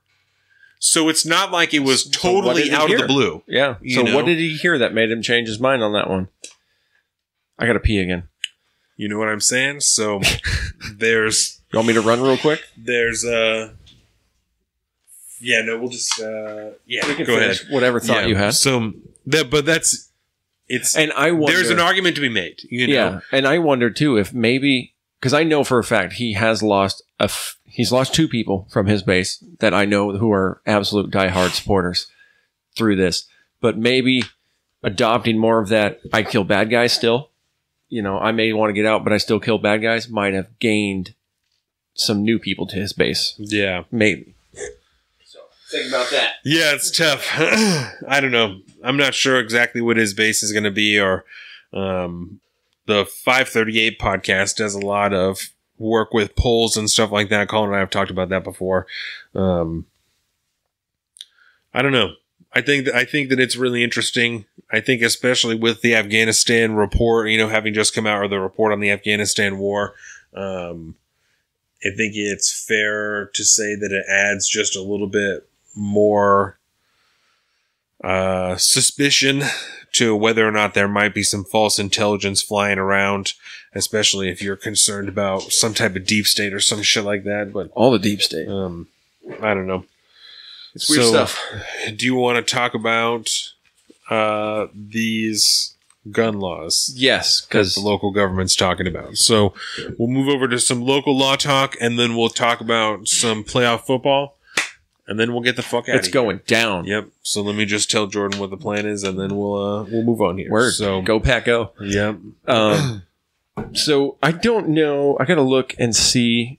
I fell asleep on my computer last night, and I didn't look it up this morning. Sun has a good article about it. Okay. I saw a couple editorials, one in the Seattle Times, about a guy just going off proselytizing about why it needed to be adopted. Yeah. And it was the same talking points of school shootings and we don't need these things and all this good stuff. But what we're talking about here is it's an actual piece of legislation at this point. It is a series of pieces of legislation that Jay Inslee has asked, I believe his name is Bob Ferguson. Yeah, who's the Attorney General. Yeah, to draw up and then have, brought into the local and this is legislature. Something that this has been a Bob Ferguson thing for a long time. He's brought it up for several years, but this is the first time the governor himself, Jay Inslee, has signed on to this situation and is actually supporting it, which I don't know if that really holds any more weight than normal. I don't think that Jay Inslee is going to be reelected. So I don't think he's that popular of a guy right now. No, especially if this... I should have looked it up and I fucking forgot. But I think that the 120 days on the vape ban is coming up like real soon. Good. And they're going to have to decide whether or not it's going to be permanent or they're going to let everyone come back. But if they turn it over, there's so many people that have lost their businesses since this has happened that he's fucked. There's no way. I don't see any way that he gets reelected. A lot of people. No, with the taxes and with everything, it's bad. I don't see a way that Jay Inslee gets reelected. I would sure hope not, but I will say Seattle's a big place, so I don't know if he's pissed off enough Seattleites to make him lose too much. But to be perfectly honest, I don't have a good understanding of like the polling demographics in our own state as far as state legislatures and governors races and stuff goes to even have an honest opinion on it. But yeah, I'm not sure. I would sure hope not after this last presidential campaign. I mean, who runs for president on a single issue? One single issue. I'm going to run on this, and that's it. Bro, come on. You're not winning that race, bro. I could do a whole segment on one of these podcasts about reasons that I don't like Jay Inslee. Like actual legitimate reasons, not just like, I don't like his stupid face. Like actual legitimate reasons. So, yeah. So that's a whole deal. Of legislation. Yeah, it's a series of pieces of legislation that Jay Inslee has asked Bob Ferguson to write up. Varying from my fucking Tor browser closed, and so I gotta wait for it to come back up. But there's one that has to do with banning semi-automatic assault rifles, and in this new piece of legislation, it's defined as they're defining it for this particular piece of legislation, and they're defining it as a rifle that's semi-automatic, that has at least one military feature. Yeah. And so that's good, guys. You fucking cleared those muddy waters right up, so didn't you? I'll be interested to see, because the pieces of legislation that the Washington State Legislature puts out are generally pretty fucking short. Yeah. Especially when it comes to guns, actually. And so I'm interested to see if they also define military style feature. In probably not. The bill itself. So come on. So I'm interested to see that. There's one that has to do with increased training required for concealed pistol license. Mm-hmm. There's one that has to do with background checks for buying ammunition. And that has to do, like, they have to get access to, like, the quick, background check system that there is for guns, that we don't have that anymore here for buying guns, because you still have to wait. I mean, they believe they can still use the system, but you still have to wait, 10 days anyway. Yeah. I think it's been that way. It's you go in, you file a background check, and then you have your anger management wait period. So that if you're angry at somebody and that's why you're buying a gun, you're gonna have time to change your mind. Just since last July. Yeah. And when we went into one of the local gun stores, it wasn't Sportsman's, it was a small Tank Works. We went in there. There was actually, it is by Chips Casino in Bremerton. Okay. I have no clue. Me in Bremerton, man. I know where a couple places are. I know how to get to the garage. There was a board in there for repeal I-1639. I believe it. And I should have left my fucking stack of business cards there, but I'm an idiot. Yeah, it's all right. It'll still be there. Yeah. So, but I like that place. And so, yeah, so there's a series of different gun laws that are being, that are asked to be being written up here. Yeah. There's a high cap mag. Yes, yeah, and a high capacity magazine, one that is 10 rounds. And what I thought was really interesting was in this article, the quote that I obviously can't remember who it's from now because my fucking Tor browser it's getting ready. It's getting ready. It said that they were doing that because of the shooting in Ohio, I believe, where the guy used the 100-round drum magazine. Mm-hmm. So that's why they wanted to cap it at 10. And I was Facts, not sincerely feelings? confused by the difference, in those numbers and why the 100 justified the 10. Just because one is too many, Donovan. That seemed really weird. That's my right? unsubjective look And at that.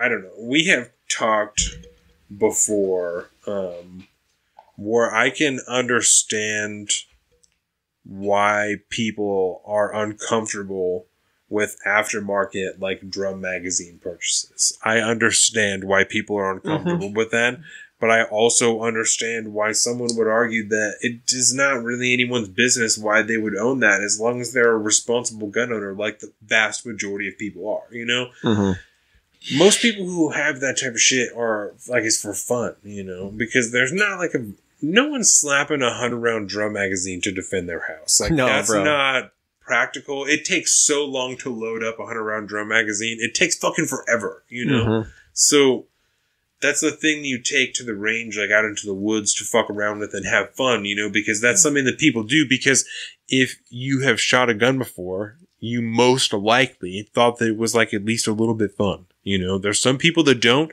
and that's fine. So I'm not saying everyone does, but most people, that try it out and give it an honest, genuine try, it's a pretty fun time, you know? Yeah, it definitely is, man. It definitely is. That's a tough one to have, though, a conversation about, because, like you said, there's that conflict of, like, well, yeah, right. Like, you don't need to be, but, like, why not, I guess? I can't come up with some, objective, legitimate reasons why you shouldn't. Except for maybe it's just a kind of a dumb waste of money. But if that's what you want to do, some people pay for cable. I think that's a stupid waste of money. Yeah. You know what I mean? It's like, who am I to make that call? I drive a big ass fucking diesel truck. Some people would think that's immoral to do because I'm hurting the environment. And there's other ways for me to do the things I think I need to do in my truck, haul stuff around. Yeah. People do it all the time without it, but it's, who are you to judge my decision? You know what I mean? And when you're talking about something as, severe as gun legislation and, essentially you're talking about the right to have the ability to easily kill people. Because that's, a gun is capable of doing that. Just like, right. If I buy a chainsaw, it's very easy for me to kill people if I wanted to. But I didn't, or on accident. Right. But I didn't buy my pistol to kill someone. But nobody does. To defend myself. And I don't buy a chainsaw to kill people. I buy them to cut wood. But it could be done that way. It's a tool. And with a gun, it's, it's one of its main functionalities is to be able to kill things. But doesn't mean that it's not fun still. Just like a chainsaw has a purpose, but it's also fun to go out and just cut things with fucking chainsaws. Yeah. It's loud, and there's power, and there's sawdust, and it's fun. So let's talk about this, right? So similar laws have been, passed in Virginia, right? Yes. Or have been brought up, and there has been not good response in many counties across Virginia where sheriffs are saying they're not going to enforce these laws. People who live there saying they're not going to abide by these laws. Did we mention that last time? That new type of sanctuary city? I think that we may have, I think we may have talked about it for a minute. But the Second Amendment sanctuary, where, like I said, people are saying that they're not going to abide by these laws. I think that there are more people than most would assume in this state that would do something similar, I think so. I just don't think that, especially because we've seen it be done in other states now. We're not the first ones to do it. We've seen it be done in other places.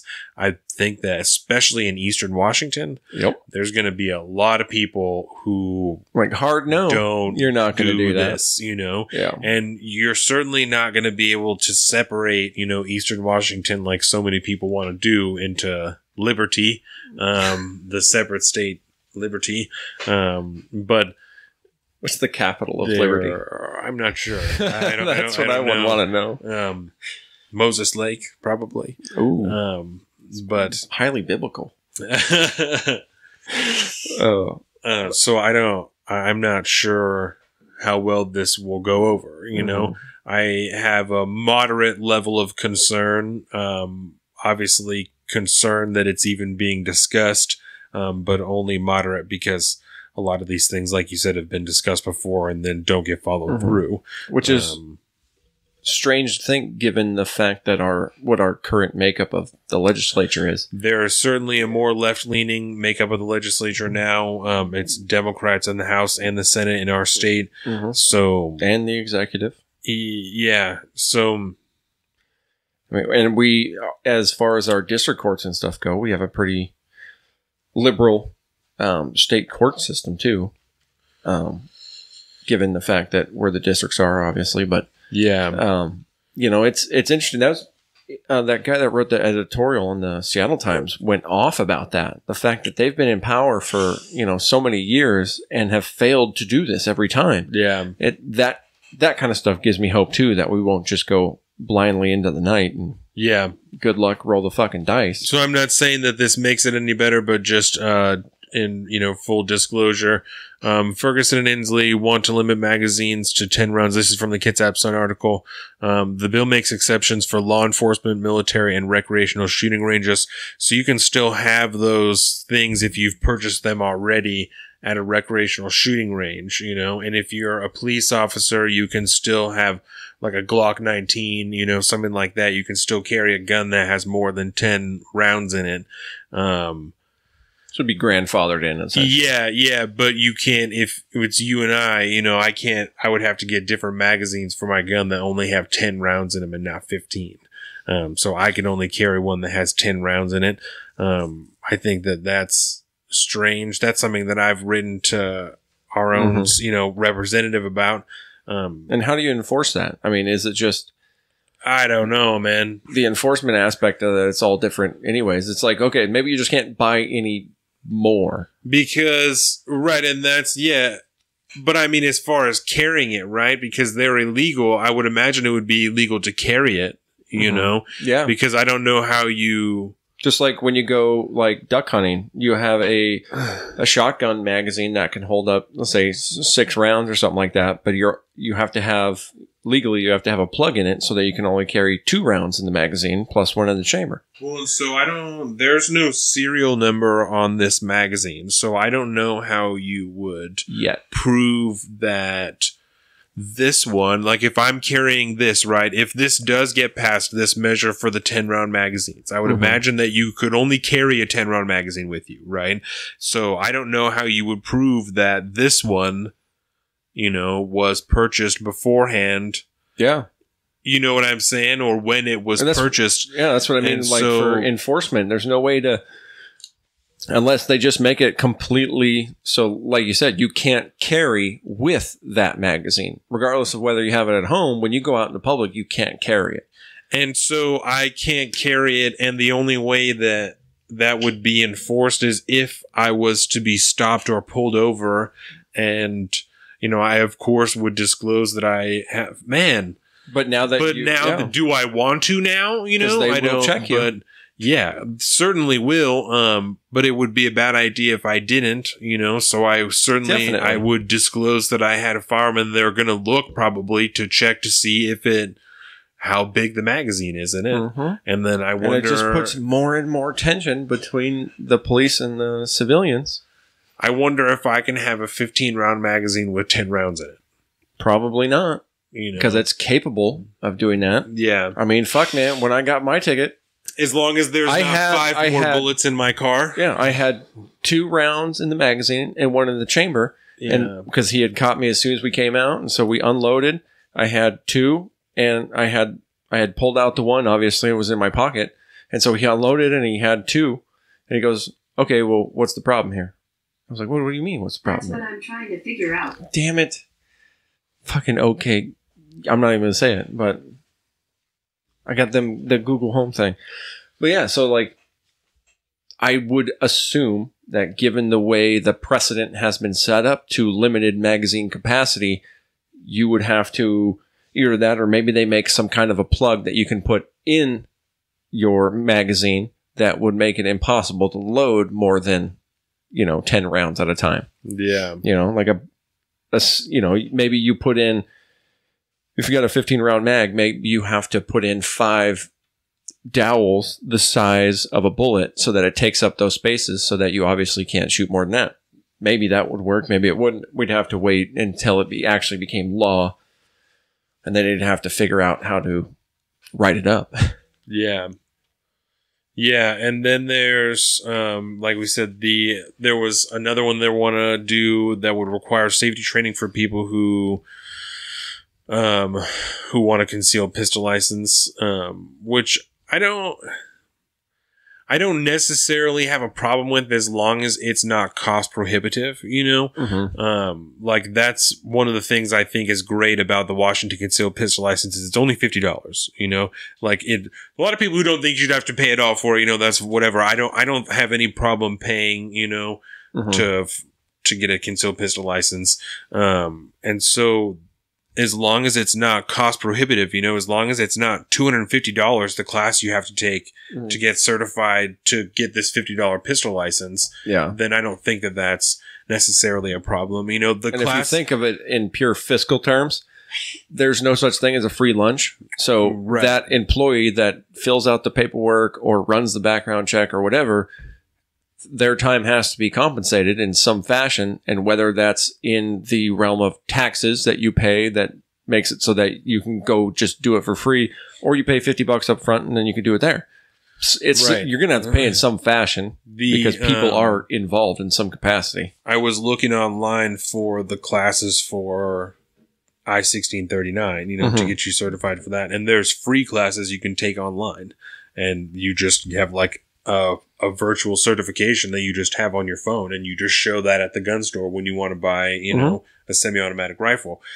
I think it's almost no different than getting your driver's license, almost, except if physical thing isn't. If right it's there. something like that, I think that would be fine. I told you when I got mine, I thought it was weird. I thought it was weird that there was no one asked, like, do you know what you're doing? Have you ever done this before? Do you have any idea? Like, and there's, in some sense, I think that that's how it should be, that I've never done anything wrong. I've never been arrested. I've never anything. So why should I have any barriers at all to why would they firearm, assume that you're not going to be a responsible U.S. citizen but and uphold your rights the right way? But I did think it was weird, you know? I thought it was a little bit strange, so I don't automatically think that it's a bad thing, but I also think that more people should just be educated willingly about firearms, so that it wouldn't be as much of a concern.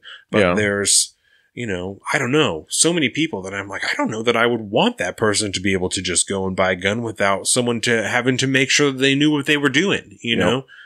Because if you don't know, it's such a taboo still. Yeah. That it's not like when people buy a car that you can kill a ton of people with a car. We've seen it happen. Terrorists have done that. Jesus. But people do it accidentally all the time.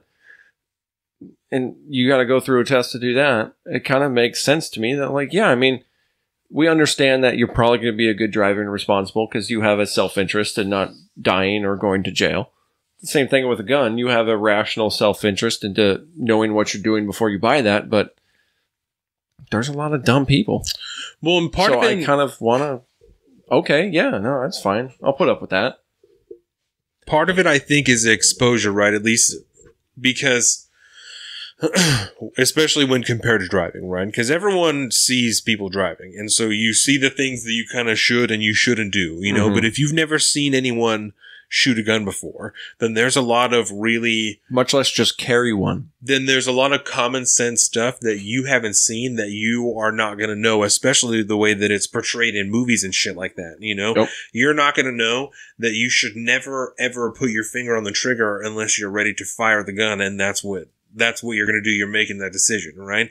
Because if you're watching videos that I think are great of people taking other people shooting for the very first time, they're constantly reminding them, finger off the trigger, right? Yep. It's the trigger discipline is something that so many people don't think about, right? And just all kinds of stuff, having safeties on when you're handing guns to other people, all kinds of shit that people don't think about if you haven't been taught that, And so it's exposure, you know, and those are the things that make me most nervous if I'm going to go shooting with someone or be at the range with someone. You know, if I was to be at the range with someone who had never shot a gun before, but they just went and bought one themselves with no advisement, you know, and then bought one, waited, picked it up, and then brought it to the range, and they're just fucking handling it willy-nilly and pointing it all around and doing all kinds of shit that, you know, no one has ever taught them because they don't know. Yeah. I think that's concerning to me a little bit, you know, that there should be something to make sure that someone knows that they should not point their muzzle at me when they're loading their gun, you know, for my own safety. But for me, like, I'm torn on that, you know, I'm really torn on that. And that's interesting because you were a late comer to the gun game. Oh yeah, man. Right? You know, so you lived a whole life and you had a whole series of opinions and stuff on it before, and something happened and your opinions changed and whatever. So you came at it with a very different perspective than somebody like me who was more or less born into it. And it sounds cowboy as fuck because it is, but we used to do that a lot when I was growing up. A big group of us, including like Jake's family and stuff like that, we'd all get up and we'd spend time up in the mountains, and everybody would bring their horses and we'd go horseback riding and stuff up in the mountains, and we'd be camping for a week, and it's a great time. But when you're doing that, all the adults are carrying guns. Yeah. And like, so we grew up with guns. We were around guns from the time that we were, you know, little. We always had guns in the house. So it's just like, you know those things growing up. And even then, I did go to a legitimate class, the 100 safety course, you know, when I was like 13 or something like that. Right. And that's when I was able to get into that world myself and be a participant more of just an observer. But I mean, even when we were camping and stuff, when we were kids, we had training on the guns, and we would have experience shooting all the different types of guns that people had. And it was a lot of fun and all that, but it was very informative and educational. Safety was always the priority, you know, and, you know, you're out there getting lessons on stance and how to hold and how to aim and safety and all this stuff. And so we were just born into it. So it's when you get a little older, you realize that there's a lot of people that don't have that upbringing. Yeah. And just see these things as like death machines. It's just scary. Or toys. You know, they don't take it seriously. Toys. That's really concerning. And that's really what I'm more concerned about, right? Because I mean, it's a tool. I don't even know that some tools are really fun to use, and you can play with tools and have fun with them. Anyone not taking it seriously, you know?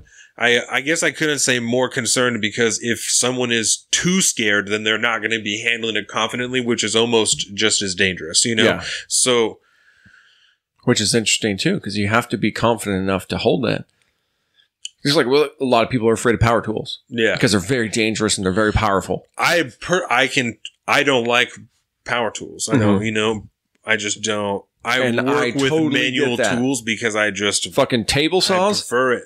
Table saws scare the shit out of people. It's terrifying, bro. Right? Yeah. But I grew up using that shit. Yeah. I know how to properly use it. I'm not scared of it. Whereas if you get on there and you're nervous and shit, you're so much more likely to fuck up and have an accident. And the same with a gun. You get out there and you're nervous, your palms start sweating. I used to serve with a guy in the military that if he saw a gun, like right now, he wouldn't be able to sit here. He'd be shaking. He'd be sweating profusely. Yeah. Just had a phobia about it. And I didn't even know those people existed until, you know, I got older.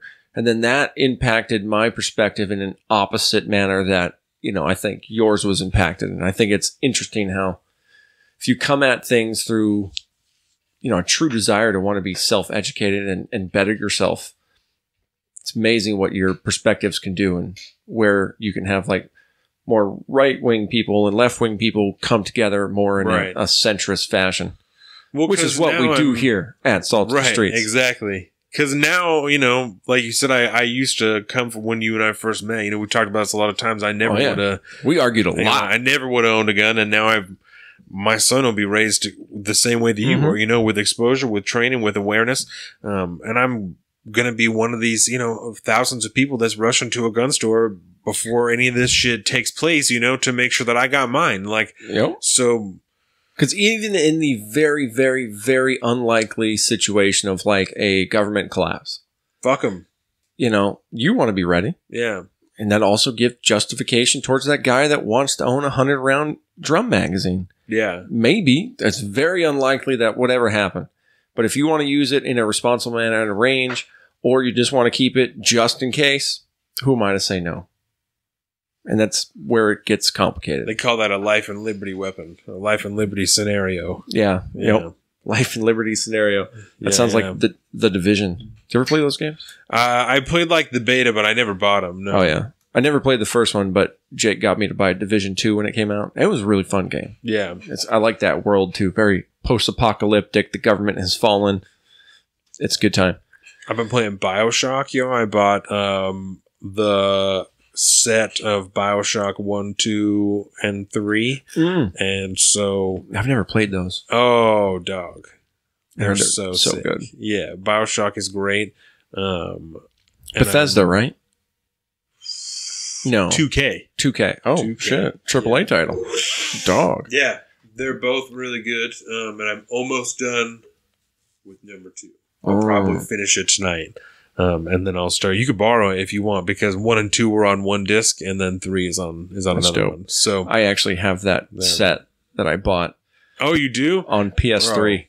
Oh, on PS3? Yeah. I had it on I had them all on PS3, and I was wanting them for a long time, and then I bought them for myself. I might have even bought them on Steam too once. They're dope, bro. Because they're on Steam sale a lot. They're super sick. Steam, if people don't know, that's like the main platform for PC gaming right now. You can go on there. I own it's like 130 some games I've gotten over like the last 15 years or something like that. They're kind of jumpy, these games. Oh, yeah. Yeah, they look really creepy. Dark. All the games are really dark. Yeah.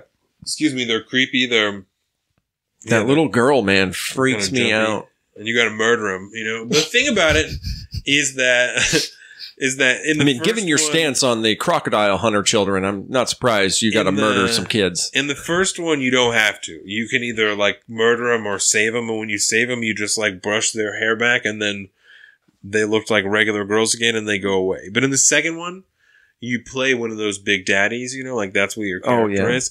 And so you can either kill them and they turn into these little slug things and you squish them and then you get all the atom, or you can help them and you have to like walk around with them and protect them. And it's like, it's such a fucking hassle. And so I just don't even...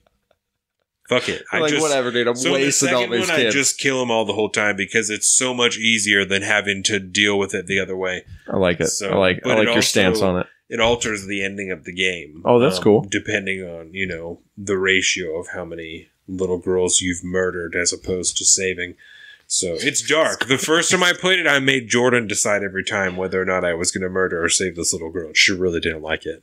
That's funny. It's dark. Yeah, it is, really man. Dark.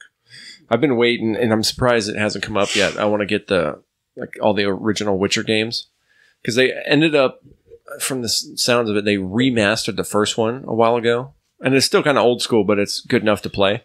And I want to fire through all those. But I was hoping that with like the Netflix release of the show, they'd all go on special or something like that, and I haven't seen that thus far. But you know that situation. Yeah. I got for Jake for Christmas the new Star Wars game. Oh yeah, Fallen Order. Yeah, and I want that shit. You know I heard it's fucking great. Yeah, and I guess it has the same like combat engine as Dark Souls. I don't know if you've ever played those games before. I didn't. They're harder than fuck. Yeah, Dark Souls is super hard. I have Dark Souls 2 on my PlayStation, and it's in the top 10 of difficult. Like most hard games created. And there's just it's hard to figure out, and there's like puzzles, and their combat is difficult, and when you die, the checkpoints are so far. It's got to commit an hour plus. It's horrible. Dude, I hate that. I can't tell you how many times I've died and been like, I don't know where I'm gonna appear at, and it's so far back. You're like, I stop. You like rage quit. You know, you're like, I'm done. I know I can't anymore because I'll just rage quits. I'll break my fucking controller if I keep playing this game. There's a sick pattern showing up, and that's become a new genre of video game of like impossible games, difficult games. Yeah. I don't remember if that release that came out, this little side-scrolling platformer called Cuphead.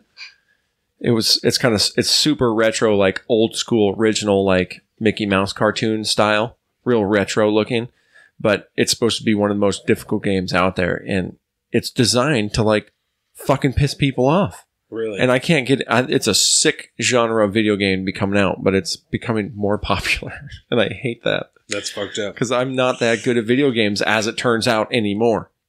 It's highly upsetting. I killed the first BioShock in about a week. Like it took me, I think, like just 6 or 7 days. There was, over the time that Bennett was closed, there was 6 days in a row that I didn't go to work. Oh, nice. So it's you and Baby Dax chilling, playing BioShock. It was pretty cool. Yeah. And so I played a lot of BioShock and, did a lot of family stuff. And yeah, so I killed the first one in about a week. I was surprised how much of it I remembered, like, vividly. Yeah. And so I was just racking through it. Nice. But the second one has taken me a little bit more time. And then I was playing it this morning, and there was like an issue with the game. The game crashed. And I was like, fuck me. Like 10 minutes to the end of the game. And the game crashed. And I was like, I don't even want to know how far back I have to go. I probably would have quit at that point. I'm like, I'm going to the next one. I turned the PlayStation off. I was like, I will do this later today. I'm not going to do this again right now. Oh, that would be so frustrating. I was really pissed. Dude. I was sitting there. Good. Dax was awake. He'd been up for like 20 minutes. So he was sitting in his chair and he was fucking drinking milk. And I was like, bro, I'm like 10 minutes. I was like, and done. We'll do something else. Like, we'll play. We'll fucking whatever. But that's what I was doing when he woke up. So dude, I paused it. I went and got him, changed his super stinky, shitty diaper, brought him out, put him in his chair. Jordan hooked him up with the milk and the Cheerios. There you go. Oh my God. I was so pissed. Dude, that's funny. All right, I'm done. I just turned the PlayStation off and fucking put something else on TV. I was like, all right, let's do something else. I'm really happy. The games I've been playing lately are these grand strategy games. And mostly they're turn-based. And I have it set up in the options to like auto-save every like 5 turns. Because I have a game that I play that crashes a lot for some reason. Yeah.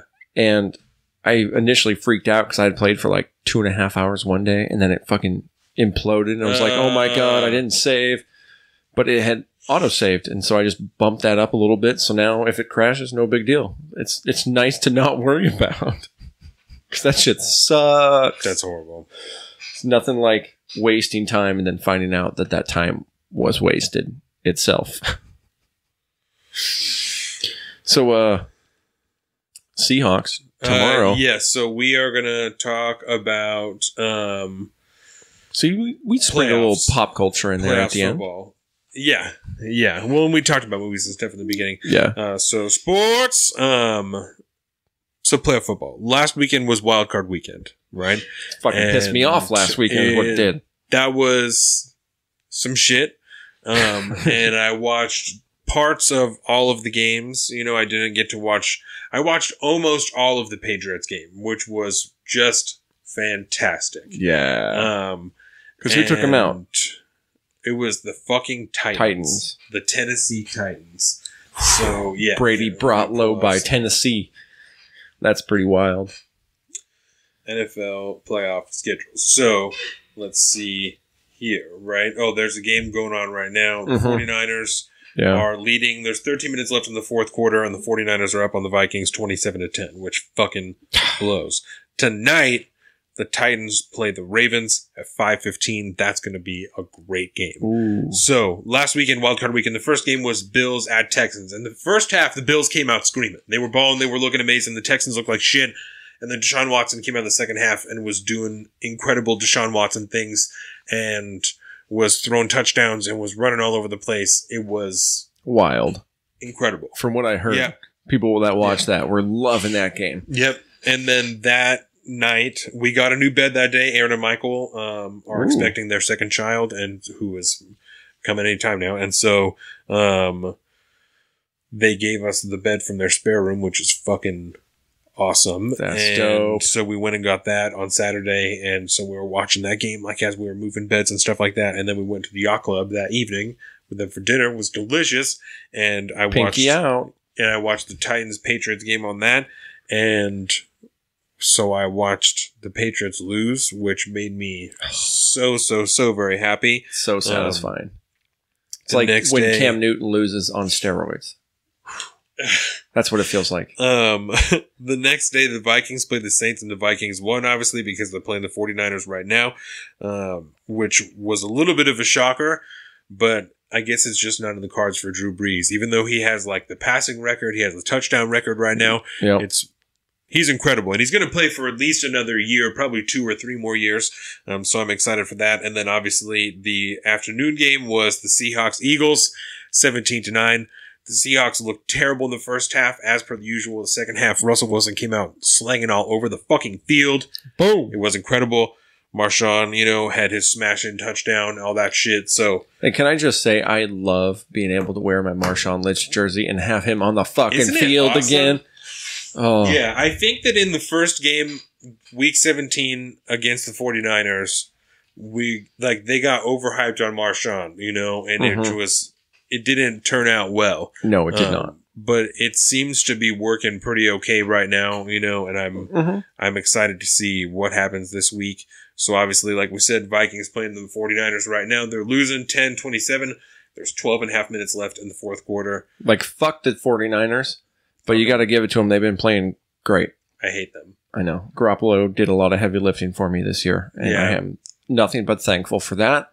But now that fantasy's over, they can go fucking suck a railroad spike, all right? Congratulations, Lacey. Yeah, I gave her jar today, so she got paid out. I actually shout out Lacey. I have a weightlifting belt that I'm decorating as a championship belt. Oh, word. And so we're going to have a championship belt for the league next year. I feel like I was supposed to buy that, and I totally forgot about that. That's how I got it.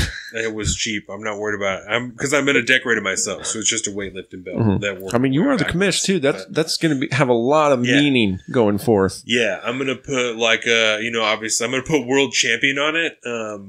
Because that's what you are when you win the Super Bowl as the world champion. And Jordan really hates that that's what they're called, as the world champion, because nobody else plays football. In the United States, and so I think that's really funny. So I'm going to put that on there, and it's going to say, like, I'm better than you, or, like, I'm the best, or some shit like that. It's going to be good. I'm really excited. I'm going to fucking put some rhinestones on it, bedazzle it, and some shit. Yeah. It's going to be fucking wild. That's so dope. Yeah, so tonight, like I said, the Titans play the Ravens. That's going to be a great fucking game. Yeah. I think the Ravens probably win that game, but it's going to be closer, I think, than at this point, we know many of the previous ones. Yeah, things are up in the air, man. Playoff games, anything can happen. Yeah. People can just not show up sometimes and have one bad game, and then they are out. Or somebody shows up hardcore that they've been playing like they've never played before, and then next thing you know, they're winning the fucking Super Bowl. Yep. All you got to do is win one right now. The record doesn't matter anymore. Yep. Tomorrow at 12, the Texans play the Chiefs. So that's going to be fucking wild. And then at 3:40, Seahawks play the Packers and playing at Lambeau. We got a pretty good record playing against the Packers during the playoffs. Which is weird. So I feel really good about it. And that maybe doesn't bode well, but I feel really good about this game. I feel confident that this can be done. The Packers, I think, have been slept on, so I am trying not to shit on them because they have been good. They have the ability to fuck on anyone they want. They got the first round bye, so yeah.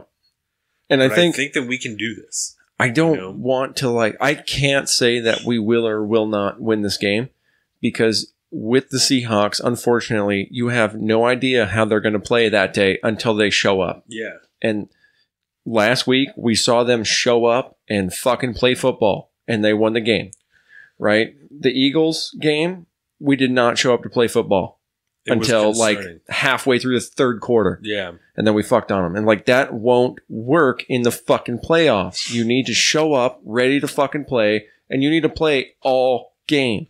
Yeah. And if you don't do that, you don't deserve to win. They didn't deserve to win that first game against the Eagles, but we did somehow. Probably by knocking out half their team. That was fucking rough, man. That concussion that he got. What's his name? The quarterback for the Eagles? Carson Wentz? Yeah. Yeah. That looked rough, man. Jadeveon Clowney was not fined for that hit, for it being a late hit. So, which seemed weird. I mean, late hit or at least helmet to helmet, I thought he'd get hit on. It was too bad. I thought it was not It didn't look intentional to me. Yeah, it all happened so fast too. It's one thing to look at the replay and be like, "What the fuck?" Yeah, but it's all happening so quick in the heat of the moment. How much can you really fault a guy for doing it? Yeah. I guess. So, I think that next week we'll be playing the 49ers to see who gets into the Super Bowl. And that's gonna be the NFC Championship. And who do you think wins this week between the Titans and the Ravens and the Texans and the Chiefs? Who do you think is going to be playing next week? I would like to say Ravens and Texans. You think so? Who knocked out Dallas? Who knocked out Dallas? Yeah. Because Dallas didn't make it to the playoffs. They didn't. Okay, no, so that was huge news, though. Card. Jerry Jones fired the fucking coach. Yes. He's gone. Yeah, I have those things up here. Been there for what, over 10 years? I want to say. It's got to be close to that. Yeah. Jason Garrett. Yeah. Jason Garrett, yeah. Yep. He was fired, and then they hired Matt Rule, who is the coach from Baylor University. Interesting. Yeah. Somebody's moving on up. Yeah. To the and then NFL. The head coach from the Panthers, Ron Rivera. I'm just kidding. It is Mike McCarthy, who used to be the coach of the Packers, that is the coach of Dallas now. Matt Rule is the coach in Carolina, because the Carolina coach, Ron Rivera, is the coach in Washington for the Redskins. And yeah, that's what it is. Mike McCarthy. So he's the one, he won the Super Bowl with Aaron Rodgers, and then they stopped getting along, and so Mike McCarthy got fired, and now he's gonna be in Dallas. I'm interested to see if he's going to play in Dallas. There's rumors that Tom Brady will not play with the Patriots next year. He's a free agent as of March 18th. And there is no guarantees that he's to be re-signed with the Patriots, but he still wants to play football. And so because he wants to go to 2024 or something, right? So there's thoughts that he'll play maybe for the Chargers, maybe for the Raiders, because Phillip Rivers is looking like he might go to Carolina or maybe to Tennessee. There's going to be a lot of quarterbacks swapping in the offseason. There's some good quarterbacks coming in this next draft. Justin Herbert's coming in the next draft. Tua Tagovailoa, Joe Burrow. There's fucking Jake Fromm. There's a lot of Jake Fromm. Yep, there's a lot of really good quarterbacks coming in this draft. So I'm interested. Brett Favre did that at the end of his career, right? He left Green Bay to go play a couple other places, he right? Played at the Jets. Vikings? And then he played with the Vikings. Yeah. I wonder if Brady will do that on his last few years. Yeah. That might help shorten up his career, too, if we're lucky. Right. So you start doing that with a grand plan, say, I'm going to play 4 years, and then 2 years will do it, and you're done. Wherever he go has to have a good offensive line, because he's too old to be running from anybody. You know, he's not fast as it is. So he bulked up a little bit in the offseason because their offensive line wasn't as good. But it's bad. You got to bulk up because you know you're going to get hit more. Exactly. That's why it's a combat sport, man. Yeah, so we'll see. Trying to think. Oh, there was I don't know how closely you follow college ball, except for the Ducks, but I guess UW and WSU are going to get new coaches this year, from what I heard. Yes, Washington State's coach, his last name is Donovan, and then sense. I don't remember who the new Washington coach is. Oh, it's their offensive coordinator. So it's like Mike Leach or Lakes or something. That sounds some shit familiar, like that. Yeah. So something like that. You know, they're Pac-12, so I listen, and then also like the guys at work, they pay a lot of attention to UW stuff. So a couple of our engineers and stuff all came from WSU, and so I just hear about a lot of Cougar news, and then I hear about Husky news just as they are talking shit on them. Right. You know, because that's a rival and a half. Do the Ducks and the Beavers have a rivalry? Yes. Yeah. It's called the Civil War. Oh. When they play every year. It sounds the final friendly. Game. Yeah. Every single year. And we lost a couple years ago, but it's 2 times, I think, over the last 20 years the Ducks have lost. So we've got a pretty good record in the Civil War. And, well, I just don't see them even close to the same level. The Beavers are terrible. Yeah. I watched one game, I think, with the Beavers this year, and it's like they weren't even playing close to even. They looked like they were playing high school ball compared to the NFL. Man, it was rough. Fuck them.